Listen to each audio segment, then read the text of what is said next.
Let me throw me off. All right, ladies and gents, we are here today with a special stream. I know for the people who sub to the channel, we're usually going live on Sundays for the no name, but today is a special stream that we're going to do today with a little reunion per se with some of the old guys that I used to make content with years and years ago.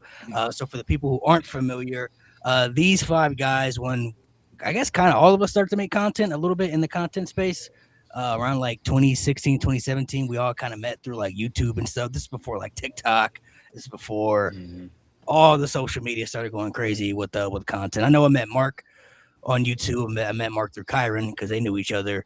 Mountie, me and him met on YouTube. Conrad, I met on YouTube, and I think I met Conrad through Sean. So we all kind of connected in the same bubble together. But we haven't done we used to do streams for the people who watch. We used to do streams all the time.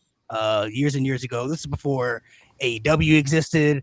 This is when Roman Reigns was still coming out wearing a vest and had the goatee. This is when Cody Rhodes wasn't even the main eventer yet. Like this was like during some crazy times in wrestling. So Great Balls of Fire. Yeah, Great Balls of Fire was the PLE one year. That's how we met. It was Great Balls of Fire reactions or predictions or something. No, remember you and I actually got on the network for the Jinder Mahal thing. Yeah, maybe it was that then. Oh yeah, I remember that. We got put on this is when the WWE network was big too. Yeah, we got put on there for our reactions, which is crazy now because reactions are a huge thing now. We started that. Yeah, so we were. I guess you could say we were the vocal point of that, in the little beginning stages. But we used to make content years ago. It was crazy because I think around the time that we started to make content, it was always unique because there was the age differences. The guys on the bottom, they were the OGs at the time, and we were the younger guys. So we grew up in different eras, and we had different perspectives on our favorites and different things. So we always had different podcast takes, and it was always unique to hear different people's takes and opinions and stuff, man. So we've been trying to get this little reunion. We tried sometime last year, I think during the winter time, and didn't follow through because of the holidays and stuff. But it's literally been like 4 years, like this month since we did our last pod. So I just want to I'm going to run through some things real quick. The last time we did a pod, I'm going to run through some things that have happened since then. So since the last time we did a pod, CM Punk came back to WWE. AJ Lee came back to WWE. John Cena retired. AJ Styles retired. Bryan Danielson retired.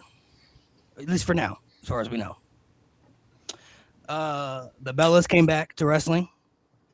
Paige came back to WWE. AAA was bought by the WWE. Mercedes Moné, who was Sasha Banks, went to AEW. Edge went to AEW. Cody Rhodes became one of the biggest stars in the modern era, which hadn't happened at that time because he had just come back. The last time we did our pod, he had just come back to the WWE. Then he got hurt, so he was gone. So it was still up in the air because the last time we did the pod, I went back and looked at some of the clips, and some of y'all were still convinced WWE was going to bury him. Y'all weren't convinced that he was going to be used in a high regard because sometimes they do punish people for leaving and stuff like that. So it was kind of he got hurt. So some of y'all were like, I don't know, man. Like he got injured too. So Jey Uso won a Royal Rumble and became world champion. Before that, he was tag team guy, damn near. Sami Zayn became champion, even though it was for a cup of coffee. That happened. TKO is now in the company. Vince McMahon no longer there. Darby Allin was also a world champion in AEW. And Bray Wyatt passed away, bro, which was crazy. So there's so many things that have happened that were so different from the last time that we all chatted. So just, I guess we go briefly around. We go around individually one by one. I know Conrad and I usually keep up, so I know he watches still mainly because him and I have small conversations here and there. So I know what he's kind of into, what he's not into. Same with Sean a little bit. I know Sean pretty much keeps up. So I'm gonna let you guys go last. Actually, we'll start with Kyron. What are you tapped into? Are you not really tapped into stuff? Do you kind of keep up with the social media still? Do you watch any AEW, WWE, or what are you into? I'm pretty much following wrestling through social media. I'll be honest, and this is honestly, I have not watched AEW in a while. It's been a long time since I watched AEW. So if you guys are going to talk about AEW, I really don't have much to say because I have not watched AEW in a long time. I think the last time I watched AEW may have been when Danielson beat a Swerve at All In. That's the last time I think I watched AEW. Honestly, with WWE, honestly, I'm still following WWE, not as much as I have used to. I'm still watching the PLEs, obviously, keeping up what's going on currently. Not watching every single week, but I'm keeping up tabs on things to know what's going on. I'm Especially with actually, SummerSlam coming if I up. can interject, I'm actually upset that you just referred to it as PLE, but it does prove that you are paying attention to the product. It's what a they call it now. pay-per-view, paper screw, always. Anyways, sorry, didn't mean to interrupt. You knew I was gonna be the first one to do that. Bro. You good. But yeah, I've been keeping up with WWE. AEW not as much. I still see what's going on in AEW, but I don't really know much about what's going on. I know Conrad's not very happy about that, but I don't really know much about AEW. Shame him. Mark, what about you, man? What you keeping up with? Honestly, man, I'm kind of sort of in the same boat as Kyron, but not exactly. My thing is though is that I watch Raw and SmackDown as often as I can. That's not an issue. It's more so the pay-per-views because it's for me it's almost impossible to like really watch it and find it and stick with it because it's like either on one streaming service or it's in the next. Like you would need to get ESPN plus just to get a pay-per-view. So like I'm definitely tapped in. I'm definitely in tune with it. I'm still watching wrestling, but honestly, I've been watching AEW more. I'm not gonna lie. I've been watching AEW a little bit more, and I've been a little bit invested. I've actually given AEW more of a lenient kind of approach to it. I definitely have been going to WrestleManias though. I'm not gonna lie. I went to Mania in Vegas, and I went to Mania in Philly, which was to me the last great Mania. So that was when. Oh my gosh, that's what was The Rock and Roman versus Cody and Seth. That was a good one. Yeah, that was a really good pay-per-view or a good show. Which Vegas Mania you went to? This year or last year? Last year. Yep. So Cena's retirement tour. Yeah, that one. Did you go to both nights of Mania or just one? Went to both. Yep. So I'm still tapped in. It's just like almost impossible to like watch the pay-per-views because it's like it's so unaffordable in my opinion, and it's so unreasonable to have it the way that they do. I used to just miss it where you either had a streaming service and then you would watch the pay-per-views through that streaming service like Peacock or whatever it was. Hell, if you just kept it on Netflix, I would have been fine with it too. But now you have to get ESPN Plus with addition to Peacock, with addition to all of the above to Netflix. It's just like too much. So it's kind of like, I'm definitely still tapped in, but I can't watch the shows as much as I would want to. You actually became a wrestler too. You plugged that in. Oh yeah, how you not bring that? You've been getting in the ring recently. You didn't bring that up. Yeah. That too. Yeah. Definitely. I've been getting in the ring as well. I've been working with worked a couple, maybe a match or two under James Ellsworth promotion ACW, which was pretty good. And I work under Riot Maker Pro Wrestling. Yep. So it's stationed out of Maryland. And I've been working under those two, just trying to get some reps in, man. So life's been lifing, man. I've been moving. Mountie, what about you, man?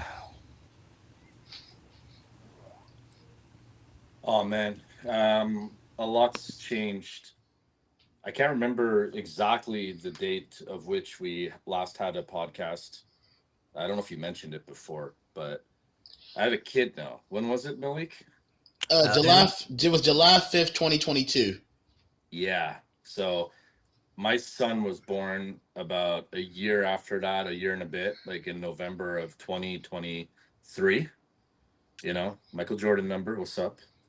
And I'm like, this was something that my wife and I were trying to do for about 5 years. Yeah, I remember you talking about that. Yeah. And near the end of the journey, because of it was like so time consuming and financially draining and whatnot, we had to go through some other well, it's called IVF, but long story short, it worked. And my son was born November of 2023. And I have been super busy with that since. So my son's 2.5 and he takes up all my time and, but in a great way, but he loves wrestling. He's kind of afraid of it a little bit still because he's like 2.5. Yeah, He it's still doesn't, young. Yeah. but yeah, but he loves like the idea.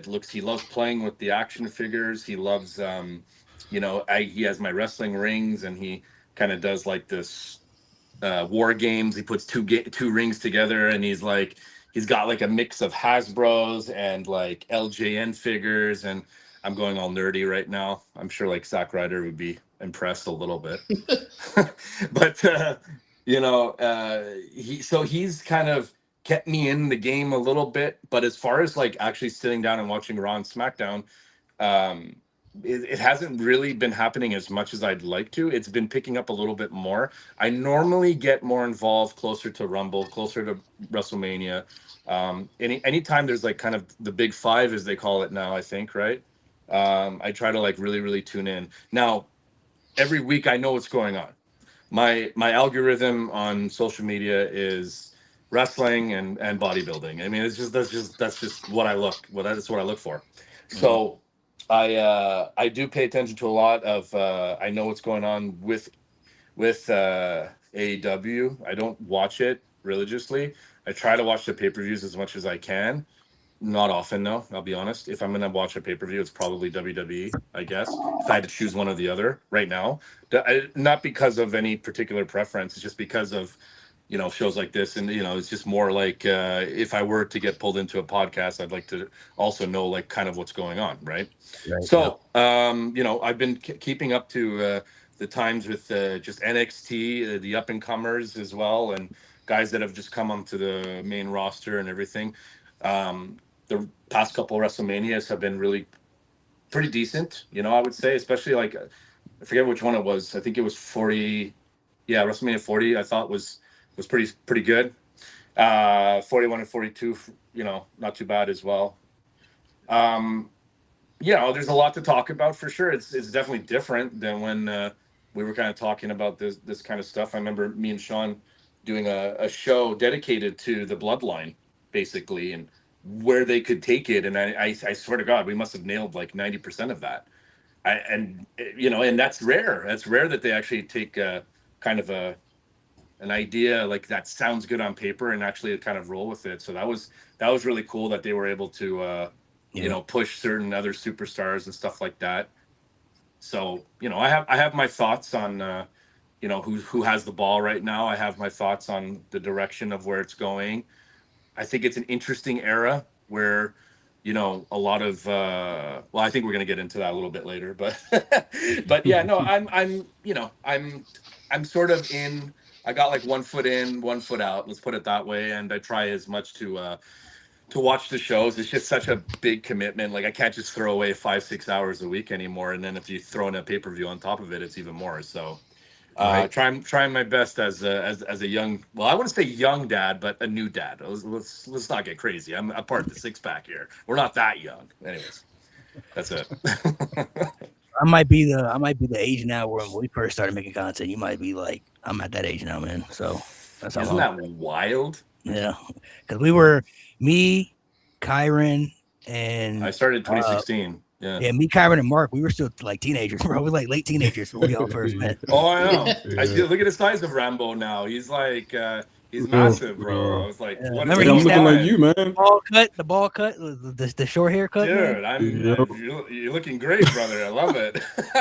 But yeah, We're all man. like, I think most of us now are like late 20s now, bro. Like that's how old. And I think that's like when I first met you guys, that you guys were already at that age. Yep, Like, 28, 29. I was Yeah, 17 when I started doing podcasts. I'm 26 now. Damn, that's crazy, man. This is Time nuts. was- But I was- props man, to I you was guys for younger than sticking you, with bro. it, man. Yeah. Yeah. So, Sean, Conrad, I'm gonna let Conrad go first. I think you and I think all three of us kind of are in the same boat where it's like there's something You in guys us, are man. killing We have a You we guys have are a killing it. Like, come on, you haven't slowed down. You haven't missed a beat. I just want to give you guys props for Yeah. sticking with it. Like you Absolutely. haven't taken a week off, it seems. Like, you guys are awesome, and I love the fact that you guys are getting more and more recognition and more followers. It's 100% deserved, and you, to be honest, in my opinion, you guys deserve even more. So keep at it, bro. I'm really proud of all of you guys, for real. Absolutely, I absolutely, think 100%. us three, me, Sean, and Conrad, we pretty much, I think we watch like weekly. Pretty much, we keep up with a lot of things. Have been for a little bit. I think we have like this sickness, man. I don't know what it is, but we can't detach ourselves from it, man. It's just hard. Like, even when it's bad, I just have to know what's happening, man. I've always been that fan where it's like, even if I don't enjoy what's happening, I just can't not know what's happening. Like, I just can't do it. Like, even though during like them, what was it, like 2018, 2019 time frame where it was getting like real bad, like I still had to know what was happening, man. Like, I can't just detach myself from it. You know, That may have been some that people may have can do been it. that may have been the only time 2019 where I actually did take a break from a long break. Like, outside of watching a couple pay-per-views, at the WrestleMania 35, I actually stopped watching WWE like weekly up until really when AEW started. And really, when I got back, it didn't get better because Kofi lost title to Brock, and then the Hell in a Cell between Rollins and Fiend happened right after that. But yeah, I actually 2019 may have been the only time I actually did take a long break from WWE. Yeah, I wouldn't even consider myself taking breaks. I may not I may not watch like an episode of Raw or SmackDown or even like AEW like weekly, but like I'll go back and rewatch certain things. I keep up with it. Like, I watch all the pay-per-views, AEW, WWE, like I watch them all. You know what I mean? Like, I still even go to shows. You know what I mean? So I don't really think I don't would consider myself taking breaks. That's still like I'm very much in tune with it, because when I've tried to, I guess, like not pay attention to it, I'll see something on social media, then I'm like, I gotta know what's happening. Like, I gotta go Yes, back. yeah, I forgot to mention that actually. In 2022, in February, I did go to Elimination Chamber. Was it 2022? The one that was there in 2023. Montreal. It was Thank 23. you. Thank you. 2023 Elimination Chamber. I did go. And then we had I think a Raw and a SmackDown. And I think I went to the Raw. I don't think I was able to go to the SmackDown. So, as much as I do go to the shows, and there is actually an AEW pay-per-view this Sunday in Montreal that I'm 50-50 on going. So keep you posted. Yeah, I still try to go to shows when I can. Like, And they're good, you know. Yeah, Baltimore, we don't get a lot of shows, unfortunately. But Not at all. the last three Raws that came in Baltimore, I did go. The one in 2023, the Raw, the Money in the Bank. I went to the Raw, the SummerSlam in 2024, and I went to Raw about a month ago, which was the night when Obafemi had beat Dominic Mysterio in the King of the Ring tournament match. I went to that episode of Raw, and I did go to SummerSlam last year. I went to both nights of SummerSlam last year. Had a great time. That entire trip in New Jersey was amazing. But yeah, I went to both nights of SummerSlam last year, and the plan wasn't even to go to both nights.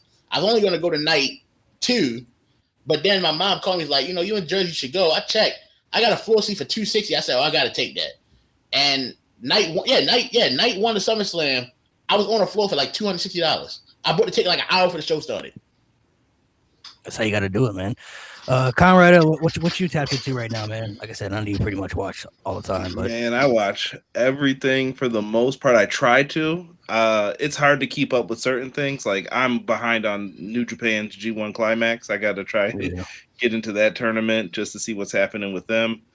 AAA, I'll catch here and there. Like, if it's on and I'm just like, oh, I'm doing dishes, let's throw that on in the background real quick. What's going on with that? And you'll learn about new characters over there. I do watch AEW every week. Raw, I try to. NXT, as you can see where I'm at right now, I usually record or I'm helping someone or doing something else, so I don't catch NXT every week. I will watch their pay-per-views, PLEs, whatever I'm supposed to say here, right? And then SmackDown is awful, so I try to avoid that at all costs. I don't blame you. Sean, what about you, man? What up, man? First of all, I want to say God bless all of y'all, man. It's truly an honor and a privilege to be able to share a screen with you guys, man. Everybody looks like they're doing really well. Last time I was with you guys, I had a 5-year-old. Now my son is 12, which is insane, almost as tall as me. Damn. I've dropped a few pounds, thank God. I'm down about 28 pounds, which is really exciting. Most of that weight loss has been within the last 12 months. So I'm really excited to be on that weight loss journey. Yeah, I watch, man. WWE sucks. That's pretty much it. You keep up with AEW, don't you? Yeah, I'm not for AEW. I mean, I've kind of coined the phrase. Me and Conrad have a weekly show as well as I have my own show called Hubonomics, which is doing really well. I've kind of coined a phrase called basically saying that AEW is the best bell-to-bell product in the industry. I do believe that wholeheartedly. From music to music, bell to bell, I think it's the best product in the world. Unfortunately, people don't necessarily value bell to bell as much as they probably should. I think AEW puts on the best pay-per-views. I think AEW is the best product in ring. There's a lot more to WWE as far as it relates to production value, which kind of keeps them at number one. But Right. I mean, I'm just gonna stand on my soapbox and just say what I think, man. I mean, I think WWE is hot garbage, and I'm not gonna change my mind unless they change their product. Damn. Yeah, I mean I can't fault you on that one. I gotta ask you, man. You gotta flex a little bit, man. What's these Knicks, bro? Who would have thought the Knicks would have ever won the NBA title in our era, man? What was that? What was that experience for you like? Well, I want to thank you, Malik, for bringing that up because I am a true Knick fan. I'm very, very much a Knick fan. We've had basketball talk, so I know your pain. We I know. know your pain. 52 years is a long time. I always say, before I was a thought in my mother's mind, it was the last time the New York Knicks won a championship. They got it done, man. At the end of the day, in the current landscape of the NBA, Wemby's coming, SGA's still here. It looks like Philadelphia is going to be scary this year, so I'm really happy that my team finally got it done. I actually did root for the Spurs because I had money on the Spurs to win that series. But my brother and Malik knows it because I sent him the video. He's a Spurs fan. You guys should have seen his crash out at the Game 4. He cussed out every single player on the Spurs. He cussed out Wembanyama. He cussed out De'Aaron Fox. He cussed out the head coach. I got him a Victor Wembanyama jersey for Christmas last year. He threw it at the gate and nearly tore it. That's how angry he was because they blew a 29-point lead. Like I didn't say anything. I just let him have his crash out. My brother was pissed. He didn't watch Game 5. Game 4 broke him. He didn't care anymore. For me, I didn't care as long as it wasn't the Thunder. I just did not care. Like I could. My team was already out. You know what I mean? So I mean, yeah, my team didn't even make the playoffs. So I'm like, that's just beside the point. But like, as long as it was not the Thunder, oh my gosh, I was just a fan of ethical hoops. You know what I'm saying? Like, was your experience watching the Knicks better than the Giants winning the Super Bowl? I don't know about that. Wait, what's Giants Super Bowl? He's seen the Giants win the Super Bowl a couple times. So I mean, you're asking me what meant more. I mean, I'm a Giant fan too, to my core, but the Knicks winning the championship, there's nothing that competes with. I thought I would live. I mean, I'm 40 now by the grace of God, right? So I thought I would live and die without seeing the Knicks win a championship. I was convinced, and I believe that God's going to bless me, God willing, with another 40, 50 years on this earth. I thought that I would leave this earth before the Knicks won a championship. If you guys think about it, gentlemen, if you think about how putrid that organization has been over the past 25 years, I mean, it was almost as if I'm just throwing a random number out there. Let's just say there's 30 teams in the league. I'm probably wrong about that. Every team in the league, 29 of those 30, you said at preseason would say, okay, they have a chance, except the Knicks. The Knicks were that bad. So, to answer your question, the Giants are bad, but the Giants always show signs. The Giants on paper look halfway decent this year. They're not going to do anything, but they look halfway decent this year. The Knicks have been terrible for decades. So for them to win a championship, it means everything. Let me give you a heads up about the Giants, Sean, since you got John Harbaugh as your head coach now. Mm-hmm. I'm gonna tell you about what to expect from John Harbaugh as someone who lived through his entire run as the Ravens head coach. He's a good coaching guy. He's loyal as all hell, both and a good thing and in a bad way. The problem with Harbaugh, and I'm gonna tell you this now, he has too much of a my way or the highway attitude. Whereas a player can be absolute garbage, but if he likes him, he'll keep playing him. We saw that last year. Daniel Falele, our right guard, was absolutely atrocious. And literally, he could not protect Lamar for shit. And no matter what happened, Harbaugh would not bench him. And a big problem with Harbaugh, and you really notice in today's NFL, he doesn't specialize on either side of the ball. He's a special teams guy. He's a character guy, but he doesn't specialize in offense or defense. So you really are going to rely on your coordinators for your offense and your defense. I'm not saying Harbaugh's a bad coach, but I know his strengths and I know his weaknesses. His strengths may help you, but his weaknesses are going to really hurt you too. I'm gonna respect your opinion. You're a Ravens fan, and nobody knows him better than you do. I'm just hopeful that he can make the team credible. That's all. The New York Giants are not going to win no Super Bowl this year. They may not even make the playoffs, but if they win 6-7 games, I'll be happy. Be content with it, right? Be at ease with it. So to back, I just wanted to put that out there. The next thing, man, had to Yeah, put I that appreciate you, bro. Appreciate you. I'm still on cloud nine. Thank you, brother.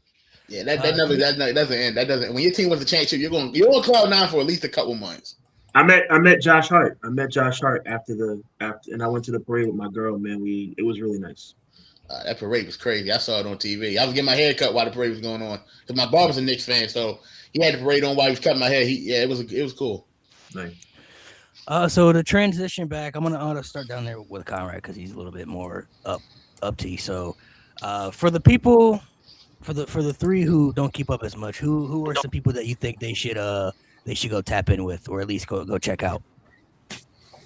Some of your favorites right now that you enjoy. Rambo saw that. I saw it. You're asking me to tell them who they should tap in with? I'm asking you, some of your favorites. Who are some of your favorites that you feel y'all got to go check them out? Oh man, I'll tell people Obafemi if they're not familiar. I assume everyone on here knows about Oba at this point. Way to make him look stupid too. When who said they went to the show where he faced down? Was that you, Kyron? Baltimore, right? Yeah. What a great way to spend your time to a match that. Nah, I don't want that anymore. I'm good. Get rid of that title shot. I don't want it. I don't want it. Like, why? Why would they do that to him? I have questions. Malik, I don't know. Bron Breakker was someone who me and Sean would butt heads about him, but I thought he had something. I'm worried now because now he's facing Otis instead of CM Punk in main events. I don't know how they got there. On the reverse side, I would tell people to check out Kyle Fletcher and Kevin Knight on AEW. And probably Konosuke Takeshita, who's in New Japan as well. And I'm just trying to think if there's anyone else currently. They're all injured right now. The people from New Japan, I would tell you to keep an eye out for. Maybe I'll say Yota Tsuji as well. Any ladies? Any ladies that you like right now? Mercedes, as always. Willow Nightingale's really, really good. I'm kind of watching what Lyra's doing. It's weird. So I like it. Very. I think it's weird, man. Kendall Gray's pretty good too. If you guys aren't familiar with NXT too much, I really like Kendall Gray. I would check out her stuff. Her matches are Lola really and AAA too. Yeah, Lola Vice and AAA. Because AAA is very unique. Because I mean, if you watch like Raw or SmackDown, there are certain people who do things in AAA that they don't do the same stuff on the WWE show. So like their presentation could be a little different. Like El Grande is like one of the most over guys in AAA, but on the main roster, And one thing I actually do like since WWE first AAA from the time, a few times I've seen it. Like I've never watched a full AAA show, but I may catch things from there here and there. I do like they at least try to make AAA feel different from say Raw and SmackDown. It doesn't just feel like this just Raw and SmackDown light, and that's what I feel a lot of people had that. This is just gonna be WWE light, but at least from what I've seen, they at least try to make it feel different. People's presentations are definitely different down there. Like people in AAA, you could be really, really over in AAA, but might not have the same presentation on the main roster. You know what I mean? So it could help you out as far as like, I feel like that's a good spot for you to be in if you're kind of just like not really doing too much on Raw and SmackDown. You're just like, hey, look, go down there in AAA and do something down there, or like kind of the same. That's how like NXT was for a little bit. People would go back down there, and if they weren't doing too much on Raw or SmackDown, you send them back down there, and they could do something, maybe a little bit different. Reinvent the War Raiders. Yeah. Mask vs. Mask. If you guys haven't watched Mask vs. Mask, I definitely recommend that. That was one of the best matches of the year. It's a match of the year candidate for sure. Yeah, I would yes, it was. Yes, it. Unbelievable when WWE fans actually get wrestling and then they like it. I'm like, holy smokes, guys, you appreciate it. Let's go. No character work needed. Fans, so let's tap into that real quick because we started making content a while ago. But I mean, social media has evolved a little bit more, I would say, since then. Because more apps, more content, more money involved and out for people, you know, in the social media atmosphere. But one of the things that we always had discussed for years was we felt like you never knew what fans wanted sometimes. You know what I mean? Like fans would say certain things and then you would get certain things, and then whatever they would get, it wasn't good enough. So it was kind of like we were always talking about like, well, what's really good enough at the end of the day? You know what I mean? Like if you want this and you get it, and then you get it, you don't want it anymore, you know? So I get sometimes maybe you get certain things and maybe they'll mess it up, or, you know, maybe it doesn't go as, you know, as you had planned. That's a little bit different, but I do feel that it's kind of gotten worse as social media has evolved and grown now, where it's like, you know, I've even seen, you know, certain interviews with certain wrestlers where, you know, they've talked about like some of the older guys who are from the past generation, but they talk about like how basically, you know, when they come back after the match, the younger people, they're going on social media to see the feedback that people had on their matches and stuff like that. And it's like, that's the worst thing you could possibly do, because the algorithm only going to push the negative stuff. You know what I mean? That's pretty much what the algorithm shows, is the negative comments, the negative feedback and stuff. So it's interesting that, you know, now we live in this modern era where when we grew up, it was kind of like, I'm sure that the criticism was always there, but you never saw it as much just because social media wasn't like that. So you kind of just watched what you watched, and you either just didn't like it or you kind of just enjoyed it like that. Now it's just like everybody is out there with their takes, and it's like it seems like nothing's ever good anymore. You know, when something's good, you either glaze too much or you hate too much. It's like one of the two. I think there's always a contrarian if you like something. There's always someone like, well, actually, it Yeah. wasn't that good. Yeah, they because- want to Yeah, stand see, out, right? Like You guys know. they want to make their you know, they want to have their 15 minutes of fame or whatever. They want to be highlighted. They want their comment to be on the next like headline. Like you want to feel some kind of importance for their opinion. And it's tricky because like back in the day, I felt like, you know, the only things that really mattered when it came to feedback was like Pro Wrestling Illustrated, like, you know, the magazines and stuff, and the voice of the fans at the arena. You know, like they would let you know if they were tired of Hulk Hogan and they wanted Sid to be the guy or whatever. You know, they're gonna let you know when, okay, like we're done with this guy being like the face of the company or whatever, or the times are changing, NWO and all that kind of stuff. Like they're gonna talk to you, you know, and that somehow it's different because like I felt like from that aspect it was very regionalized, the opinions, whereas now with social media everything's kind of universal. And I don't know, I just find that sometimes people don't really have maybe the vision, or maybe they're afraid to actually like speak on their actual opinion because they're afraid of getting chastised for it and whatever. And that's sad, you know, because everybody has the right to their own opinion. And, you know, I've taken a step back when it comes to this stuff. I realized that like, and I don't know if it's just fatherhood that changed me or whatever, but I'm just like, you know what? I realized that in a nutshell, like I got into this when I was a kid. And I'm not saying that this is like a kid's show, because obviously like there's elements that could be like maybe not so kid friendly. But at the end of the day, you know, in a lot of ways, you need to sort of cater to the younger audience if you want to keep this thing going long term, you know, because if you're only going to cater to like teenagers and up, that's cool. But then what about your next wave of people coming in? You know, all these people, these older people and these teenagers are eventually going to die. Like, I hate to be morbid, but it's true. So you have to like kind of cater to the kids section. So my point is I try not to take it as serious anymore. And I'm just like, oh, okay, they decided to go with that. All right, well, let's see what that means. The one thing I will say that is interesting in this era that we've never seen before is the fact that they can kind of roll with things now because they've pulled back the curtain so much, you know? Yes. Like, yeah, like, so like, Yes. I'll give you an example. The whole CM Punk Cody Rhodes thing where he whips the belt. Let's say let's just say that was an accident for whatever reason.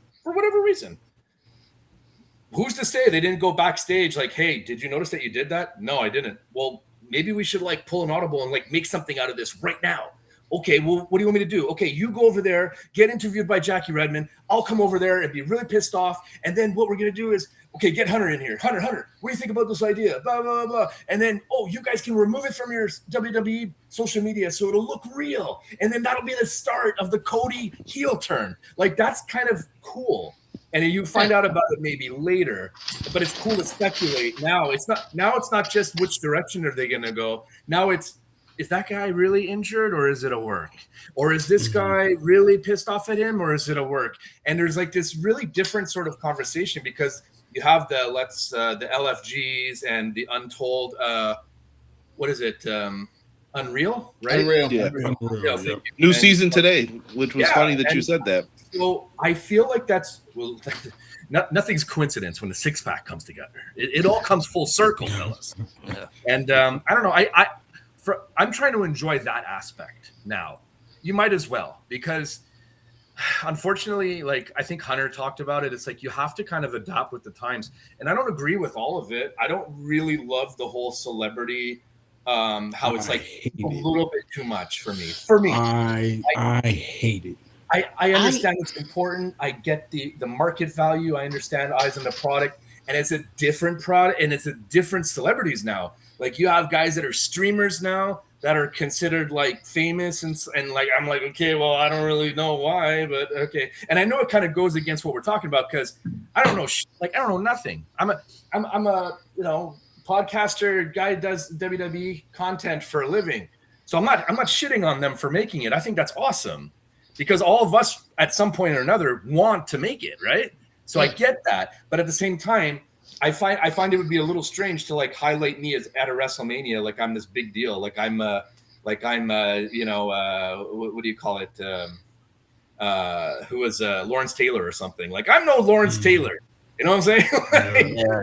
It's just I feel a bunch of different stuff, and I know I just threw a bunch of different topics at you guys, but I'm excited in a sense for that because I'm like, is this part of the show or is it not?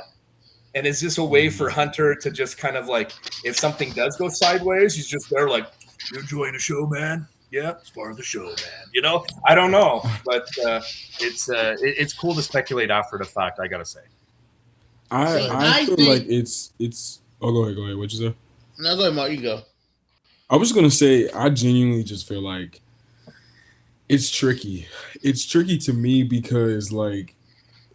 As obvious as it is, like kind of how you said, Mountie, like you have to roll with the punches, you have to go with the time. Everyone, for the most part, knows that wrestling as a whole is predetermined. Wrestling as a whole is an art. It is? I didn't know that. In general, like it's art. It's a form of art, and I understand that after a while, you're gonna have people that are just like, okay. This is what's going to happen. This is going to happen. Like it's almost played to an extent. So I do see the fact that you have to go and roll with the punches and you have to kind of adapt on the fly. I do like how they're kind of working with that. What I personally didn't like, and this might be an unpopular opinion, as much as I love the show, I think dropping Unreal in the long run might do more harm than good to the company, solely because now everyone knows how the company works as a whole. Everyone knows what goes in, what comes out, and now there's a good chance you might lose the true joy and the true and excitement and interest from a lot of these fans. And as a result, they're going to look at wrestling now, or look at Raw, or look at WWE and say, "Oh, I mean, it's fake," So like, what's the point of me really watching this? You know what I mean? So now it's gonna kind of lead people to go like, okay, well, you're watching this. I already know this is gonna happen because I can just watch Unreal and they're gonna explain the whole thought process behind it. So I think the element of surprise is definitely, I think, has been taking the hit the most recently when it comes to like I would say like the modern era of wrestling and the brand endorsement era of wrestling. You look at the ring now and it's nothing but Slim Jim and the General and all these like advertisements and stuff. It looks like a UFC ring, which is obvious because they signed with TKO, but still it's just like basketball was right with all the fucking advertisements and slogans. Yeah, like they my nailed thing- that stuff. My thing with the advertisements is this. This may I don't know how you. I know you got everyone has different. For the most part, I ignore it. Like the stuff on the ring or the table, I don't care. Okay, it's visual, but at the end of the day, I can look past that. Here, where I draw the line is when you have actual commercials on pay-per-views. That's where I draw the line. I didn't have an issue. I don't have an issue with these sponsorships because I understand it's a business. You got to make your money. Where I draw the line is when I'm watching WrestleMania Night 1, and there's more time for ads than wrestling. Literally, and this is where I really got upset. I can get past a lot of things. Like I'll talk about celebrity involvement in a minute, but when I checked the match times for WrestleMania this year, only 4 matches across both nights went over 15 minutes. That was both world title matches, the ladder match, and Seth and Gunther. And I didn't even pay that much mind at first until we had got to the Becky and AJ match, and it was like 6 minutes. I'm like, wait a minute, the match elimination chain was 15 minutes, and then you got the Stephanie and Liv, which I thought had a solid build, went 6 minutes. Like, what is this? Like, that's why I draw the line because, okay, you already got the stuff on the ring and all the ads you're doing, whatever. But when there's actual commercials and you keep showing the ads for the Hogan documentary a bunch of times, and we don't even get any wrestling at WrestleMania, that's where I draw the line at. And it's like, bro, I'm not saying every match has to be long. No, that doesn't have to be. That's not the case. But it feels like the last 2 WrestleManias I've noticed haven't felt like WrestleMania in the sense of, we're not getting any that WrestleMania feel. We get some good matches. Hell, throughout both nights, I noticed this. Only 2 matches have video packages. Like, how do you not have video packages for WrestleMania matches? And then we get to celebrity involvement. I'm going to talk about that now. I don't have a problem with using celebrities because, and this is one thing, as we all know, we know the history of wrestling. WWE's been built on the back celebrity use since the beginning. This isn't a new thing. Literally, the WrestleMania 1 was built on celebrities. WrestleMania 11 had a celebrity main event. WrestleMania 24, my favorite WrestleMania, marquee matches, Floyd Mayweather versus The Big Show. So I don't have an issue with celebrity use, especially at WrestleMania. My issue is where you use it and how you use celebrities. For one, I'm always saying if you're gonna get celebrities who actually give a damn, I'm all for it.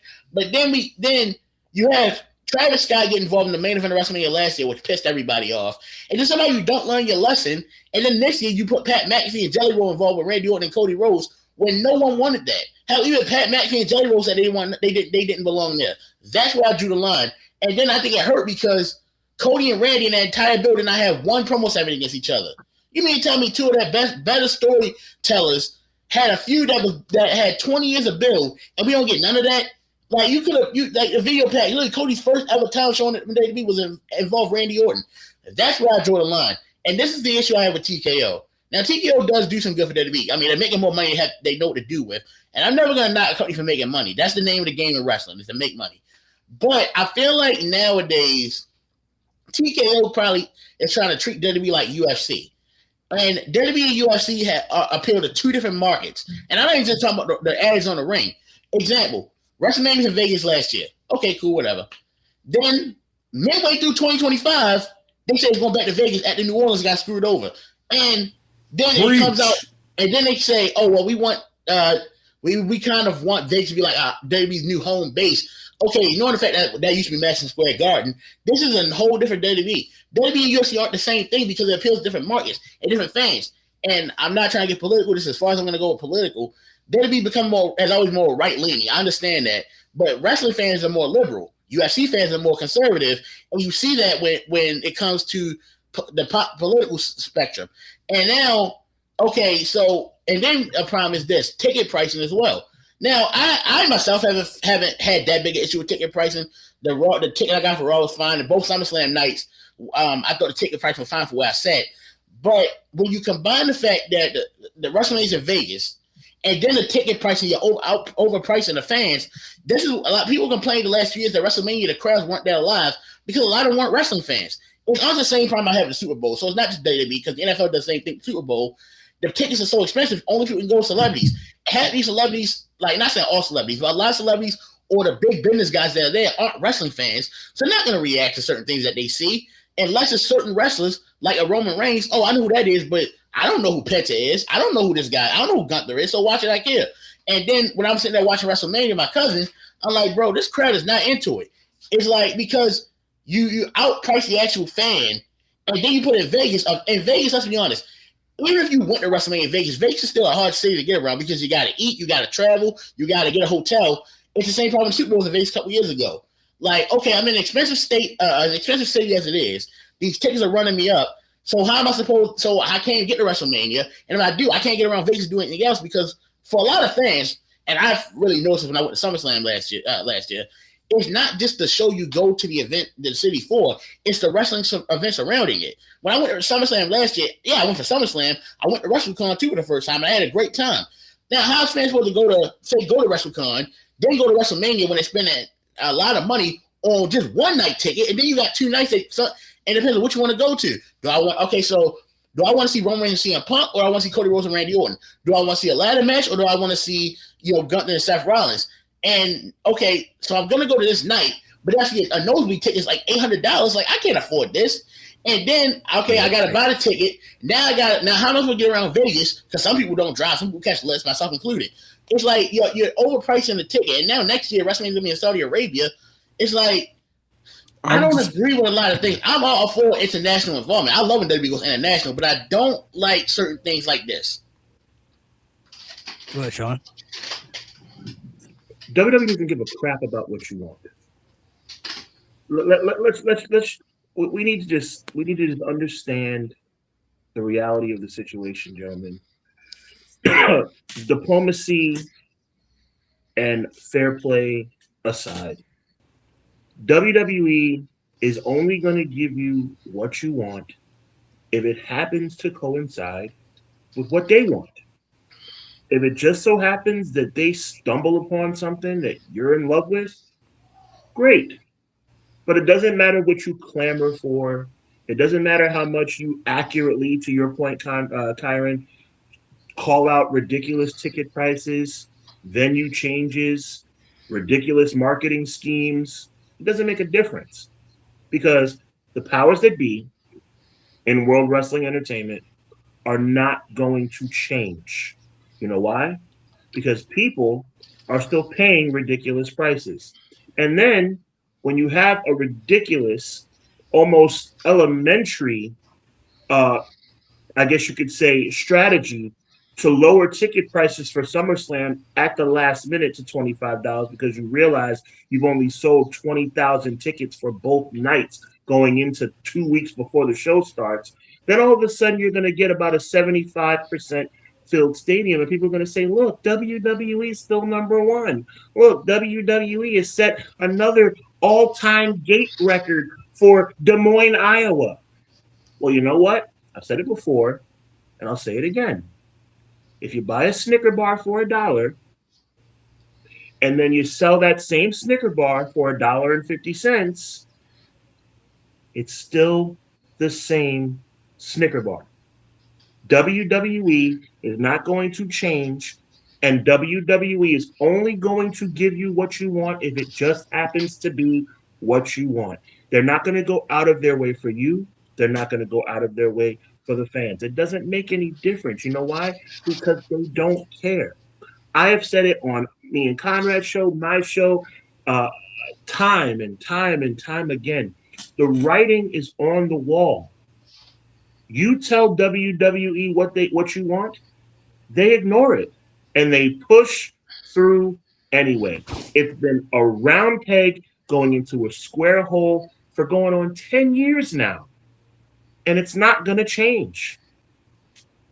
We live in a different era of wrestling in general too, because now that it's more global and there's more sponsors involved, they may not do certain things that they were opposed to. Like when we grew up watching, when we grew up, we had blood, you had violence, you had edgy stories, you had, people who got over, they might get an opportunity. You had younger guys who you saw potential in and would get opportunities, from the jump maybe, or you could see that they were planting seeds for something big.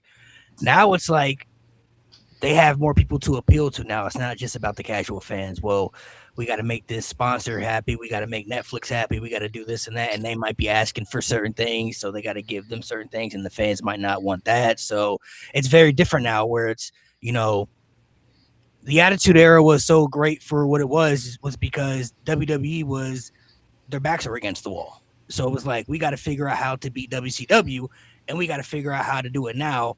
Let's just go all in. We'll do whatever. We'll DX, go out there and do your thing. Stone Cold, flip people off. The Rock, yeah, go out there and just make us money and make sure people can tune in and watch. It's not like that anymore. And the people in the newer generation, they might, I mean, this is all they know, right? So if they're newerly watching, like your guys' kids, if they're getting into it, they don't know the experiences that we grew up with, right? So their experiences are going to be a lot different. I mean, nowadays, when I go over to visit my nieces and nephews, they're still kids, so I'm asking them, like, what kind of cartoons you guys into? They don't watch cartoons anymore. They watch YouTube and streamers. That's what they watch. It's crazy. They watch stream, they watch Twitch, they watch YouTube. They're not into cartoons and stuff like we were. So the eras are changing, not just for wrestling, but just in just everything. Like the whole world is evolving and changing. So to Sean's point, I think a big part plays into that too, where it's like we're not the only ones they cater to anymore. There's like Sean said, they're going to cater to the dollar before they got to cater to the fans because the money is going to always be more important. So when you're a business, if Netflix is saying, hey, we know this guy right here, he's young and upcoming, he cool, but we need Roman Reigns in that main event. So you go ahead and put him there, and if you got to figure out something else. So that's what they're going to do. Well, And- I've actually and been real saying. quick, real quick, I just want to say this, just one quick thing. Because this is Malik's show and it's a fantastic show and you guys are my boys, I want to drop a really big secret on you guys. It's a well kept secret. For those of you that don't know, all right, I know it's very, very much a secret, guys. I'm a Jey Uso fan. Didn't know. No, really? Didn't know if you guys knew that. I had no idea. I know it's shocking. Absolutely What? shocking. I know Mountie, Conrad, Malik, Kyron, Rambo. I know you guys, your minds are blown. I did not want to get on this show and not drop a bombshell on you guys. You guys deserve it. That's an exclusive. Nobody knew that before this moment. I say that to say this. I say that to say this. I got fortunate with Jey Uso.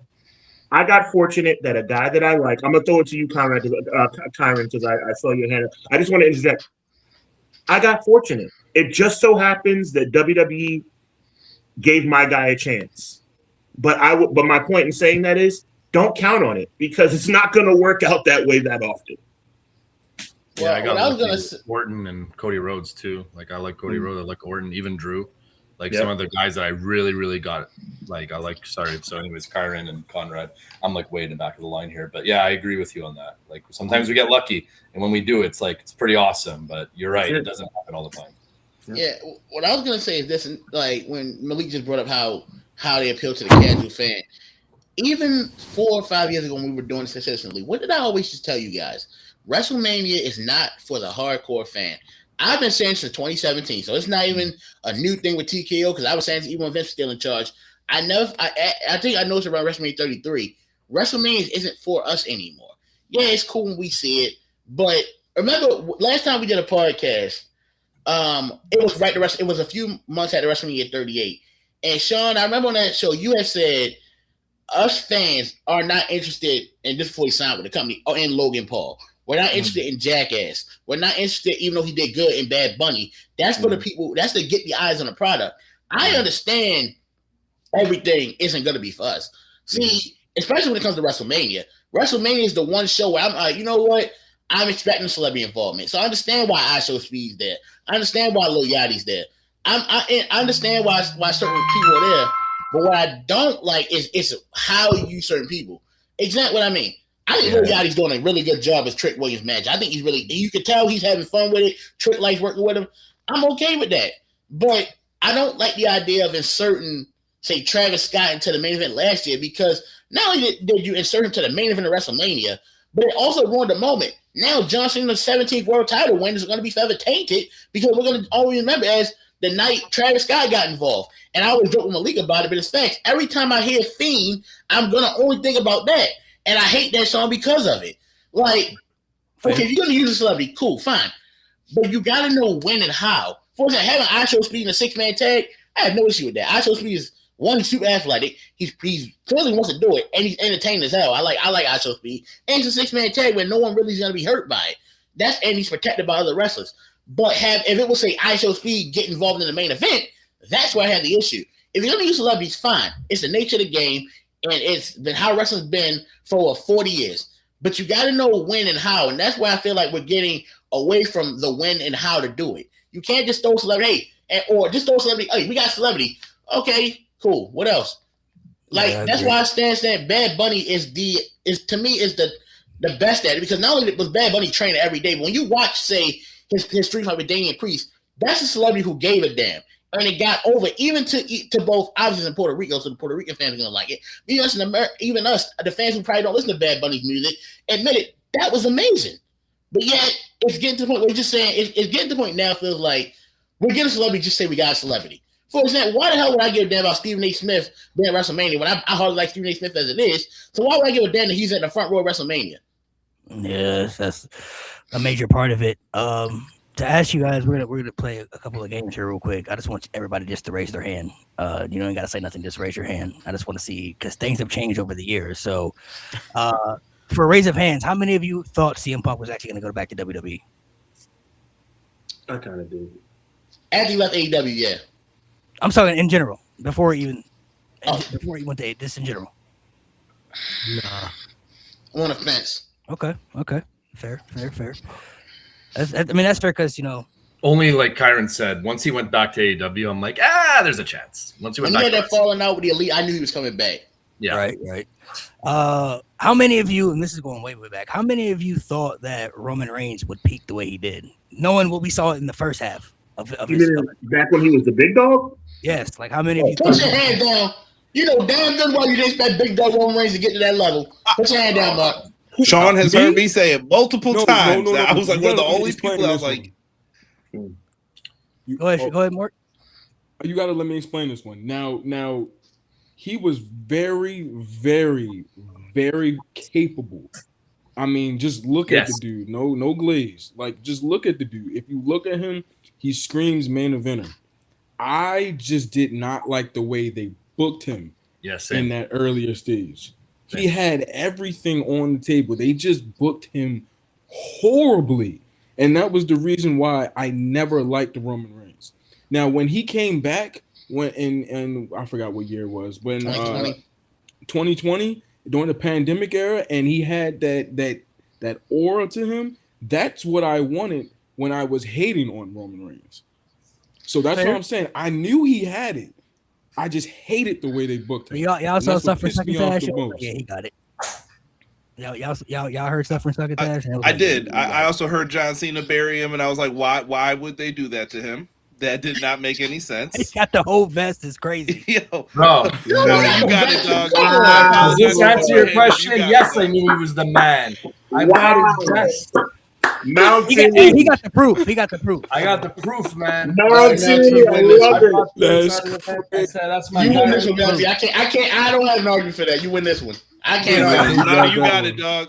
You got it. You got it. You got that one. I can't argue. All right, okay. So let me I ask. put it on right now, but it's I couldn't agree more with Rambo. It's like I knew that there was something in him, and I always said, like, out of the three guys in the Shield, I'm like, Roman's the guy. Did I think he was gonna get as big as he got? Maybe not, but I did know that he was gonna be a well-liked and a well-respected main eventer, not where he was before. Before he was shoved in the main event. They were trying to make something out of him. I get it. I understand why they did it, but at the same time, I was like, he's more than that. He can give you more. And I was like, he's got to give him more. And like you said, like during that pandemic, I was like, now we're talking. Here we go. Okay, now wreck everyone and leave or whatever. The shirt. I was like, I was drawn in like immediately. The new theme. I'm like, here we go. Like, and that's all it took, And hey, man. But yeah, I got the vest. It's my yard now. That was actually the best promo you ever cut as the Big Dog. Yeah. That was good. Do the mic flip too. That was the best part.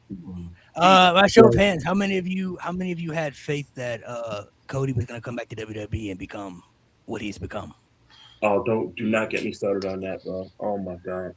Did y'all think? By show of hands, but raise your hand if you thought WWE was going to ruin it. Let's just say that. You thought they was whatever you mean, like it could have been buried him or whatever you thought. Yeah. I tell you why I didn't. Yeah. I didn't because whether it was Vince or Triple H, I didn't see them ruining Cody for this reason. The fact that this is like the first shot WWE really had against AEW. Hey, we finally got one of your big names over here in WWE. So I didn't think it was going to ruin it. Also, you know the story, Vince flew to meet Cody personally to get him to come sign with the company.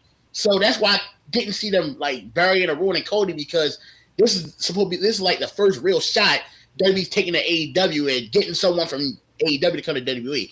That's why I didn't see them ruining or burying Cody. Let me pick you back up, Kyron.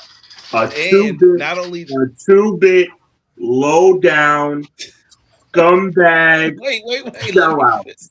Let me. I'm going to repeat it for the people in the back.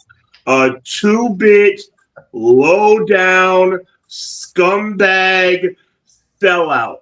The most egregious example of selling out I have ever seen in my life.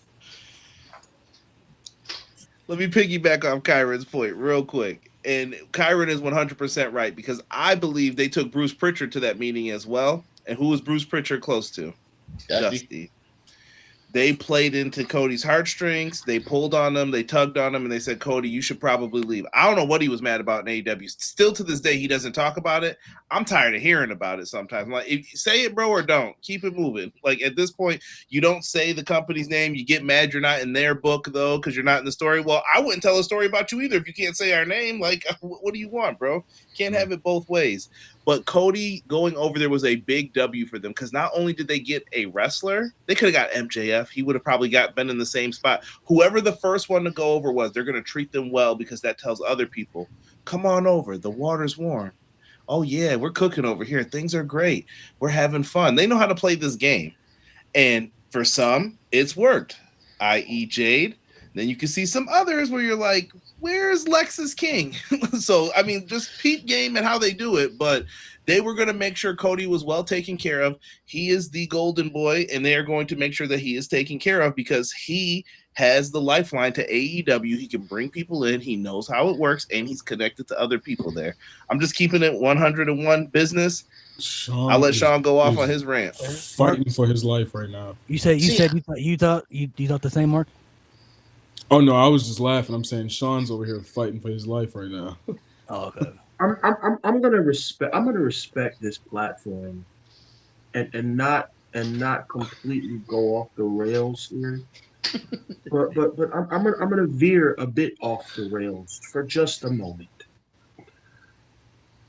You sit up here and you complain about being Stardust. You complain about being dashing. You complain about being underutilized.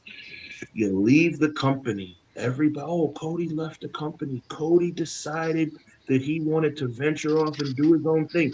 A year or two goes by. All of a sudden, we see this announcement. All Elite Wrestling, led by Cody Rhodes and the Elite. Everybody's excited. Cody Rhodes is going to, and I quote, make a change in the industry. The old regime is gone. The first pay-per-view rolls around. He pulls out a sledgehammer. He beats the sledgehammer into the throne. The throne explodes. Everybody's excited. And then 3 years later, I don't need to scream. Just let this wash over you. Just 3 years later, after all of that, after all the hyperbole and all the commentary and how you are sick of WWE and sick of Triple H and sick of the old regime, then you go back and give Triple H a big hug and everything's okay. If I had a chance, I'd punch Cody Rhodes in the mouth and I wouldn't think twice. All right, Sean, here's my counter argument to this. Is Cody the first wrestler to say something bad about WWE and then go back to WWE? No, he's not. Literally, He's absolutely not. He's absolutely not, Kyron. And don't take my anger as directed at you, but absolutely he's not. But you know what he is the first person to do? To go off and build an entire company to take down WWE and then go back with his tail tucked between his legs. Oh, here's why I can't fully get on with that, because we've seen before. Like I said, I'm gonna give you a prime example. When have you known a guy to own a company, right? And then as the company's about to go out of business, before it goes down, signs with a competitor at being the FU alternative to that company, and then becoming the top commentator on WWE. Paul Heyman did that. Are we forgetting that? Like, only Paul Heyman did To be something. fair, hold on, time out. I just want to interject a fair point. He was taking money before that from them. Back to Yeah, back to and not only that, and Malik, this is your show. Cut me off whenever you're ready.